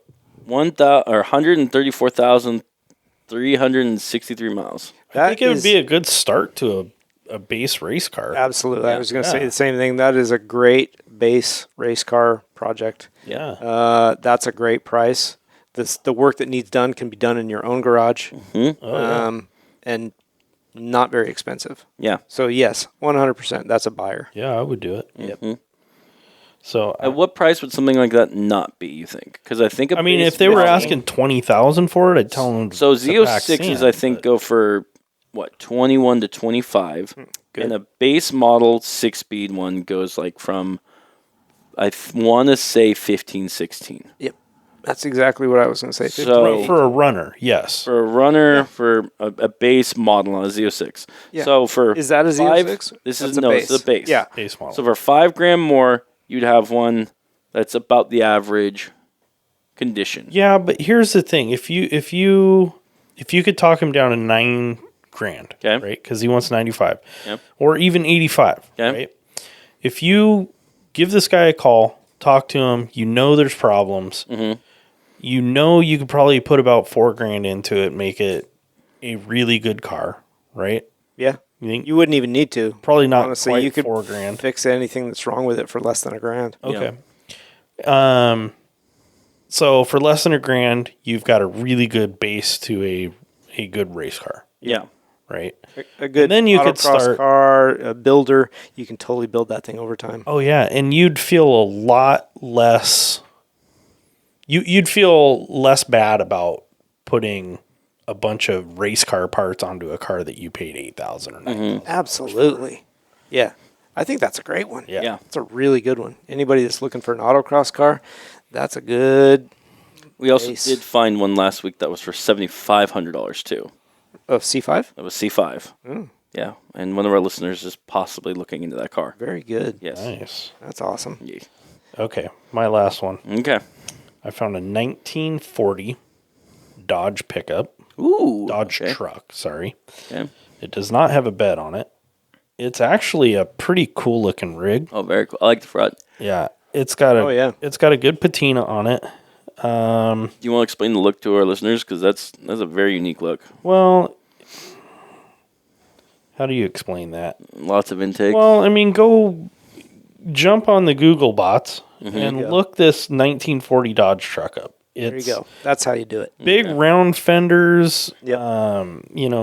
Pre-war big look. ornate hood, split window, Heavy steel. heavy steel, Heavy steel big truck. big truck. It does. Were era trucks heavy steel? Because they, think of this. During the war, like 1940, 45, any of those trucks actually heavy because they had to give metal to the... We'd have to look into it. Maybe know what I mean? it'd Right. be on No, the I lighter totally side, understand but- what you're saying, but Yeah. it also depends on when it went into production. Had they already put those metal saving measures into effect or not? It's who knows. It'd be interesting to see how much lighter... It's not a boxed-in car. frame. But I mean, But yeah. I mean, that's what I'm saying is it'd be interesting to see the weight difference during wartime of cars versus after. It was a thing. Yeah. Yep. I'm sorry to interrupt you, Jeremy. Anyway, it's got a flathead 6. All body parts appear to be there. Jesus. They do not know the condition of the motor or transmission, and there's no bed. It's not a half ton. It's bigger. It's a good looking truck. This one's down in Walton, Arizona, for $2,250. What would you build good that truck price. into? What would I build that into? Yeah, if you had that. Well, that's a good question. It might be a cool fucking rat rod. Yeah. Yeah. Yeah. If you could find the right bed for it. Even if you went, I was going to say flatbed. Because that one is Yeah, a flatbed. well, there's no bed. but it's No the bed. length of It'd a be flatbed. pretty easy to put Super a flatbed easy to do on a flatbed, yeah. Yeah. Little bit of rust step on it. side beds actually for rat rod would look better. You know what would be Yeah. cool? A lowered rat rod version of that, but as a tow truck. Yeah. That would be cool. That would be kind of cool. Yeah, a little steampunk action on the, call it Mater. Yeah. Yeah, and then instead of doing cables, I do ropes Yeah. for the winches. Oh, that's cool. That's a good one. All right, I wasn't going to do another one, but I stumbled across something that's pretty cool. 62 Ford Econoline E150 short panel van. Ooh. Okay. And this thing is actually What year is it? 1962. That's the flat nose Fords, aren't they? Yes, Ooh, it okay. is. Aren't those the ones that kind of look like the Scooby van? I was going to say, think Scooby-Doo. It's Yeah. exactly what it is. Oh yeah. Oh, dude, I found that one too. It is. that's It is so good. It's in California, isn't it? Arizona. Is it Arizona? It is like a powder blue. It's in really good condition. Like there might be a couple of. No, I don't even think there's door dings on it. Like it's super straight. I see zero rust on this thing on all the pictures. Does it show interior? I don't. There's no interior photos, so that might be something. Yeah, that one. Yeah, it was. But dang, it's really cool. Does it have shag carpeting? No interior photos, so I have no idea. Oh. It's probably The, not this one. It says it's got a clean Arizona title, factory automatic, turbocharged 6-cylinder, new starter, ignition switch, battery. Turbocharged pump. 6-cylinder? Yeah, turbocharged 6. I didn't even know they made a turbo 6. Right? It might be aftermarket. Yeah, it could be. That is all the information that's on it. I just thought it was really cool looking, and it's super straight, no rust. Great looking van in Buckeye, Arizona, for $7,500. And it is exactly what you think of when you think of the Scooby-Doo van. Yeah. So this is interesting. It is a turbocharged 6 Yeah. with a carburetor. What? Yeah, I don't know how that works, but I imagine you can do it. Yeah. So that was it. Yeah. Yeah, I Interesting. thought that was cool. Again, on Marketplace, Buckeye, Arizona. Somebody go buy that. That's neat. Mm-hmm. All right, kids, that's the end of the day for Okay. today. That was a good show. Thanks for hanging out with us. Thanks for putting up with our pony car challenge. Thanks for putting up with. Wait, we're still calling mine a pony car? No, Yeah. you've got you got a pony in a. you're doing homework and coming up with something better, and you're going to post it online for these guys. This is what you turn into the teacher thinking you're getting an A+, and it comes Man. back in an F. That want you- failed bad. We want you to formally apologize to all of our listeners when this Really comes should. out. You really. Lord, I apologize for putting the full 6 in the Camaro, and amen. Amen. Yeah, so thanks for putting up with that. I thought it was kind of cool. If you guys got any questions about parts to put in the cars, we'd be happy to give you our opinions, and that's all it is, just, an opinion. Yeah. If you got a genre you want us to come up with, Also do that. it. Yeah. Yeah. So, yeah. If you've got some ideas, throw it at us. UntitledCarProject@gmail.com. Or any of our social medias at Untitled Car Project. hit me up on Yeah. Facebook. Yeah, for sure. Messenger, whatever. I mean, to the people that send me a wave in Messenger, I'm not going to respond to that. If you have a legit question, cool, I'll respond to that. But if you just say, hey, how's your day going? I'm not going to respond to that. So I might respond. I will try to catfish you. I will not. Just so you know, I see those things come through and it's like, no, I've got other things to do with my time. Yeah. So that's that. Thanks for hanging out again. Thanks for listening to our crazy little podcast show. Tune in again next week and we'll do it all over again. Yeah. All right. Thanks, everybody. See you later. Have a Bye. good night. Where are you? Got some words to do.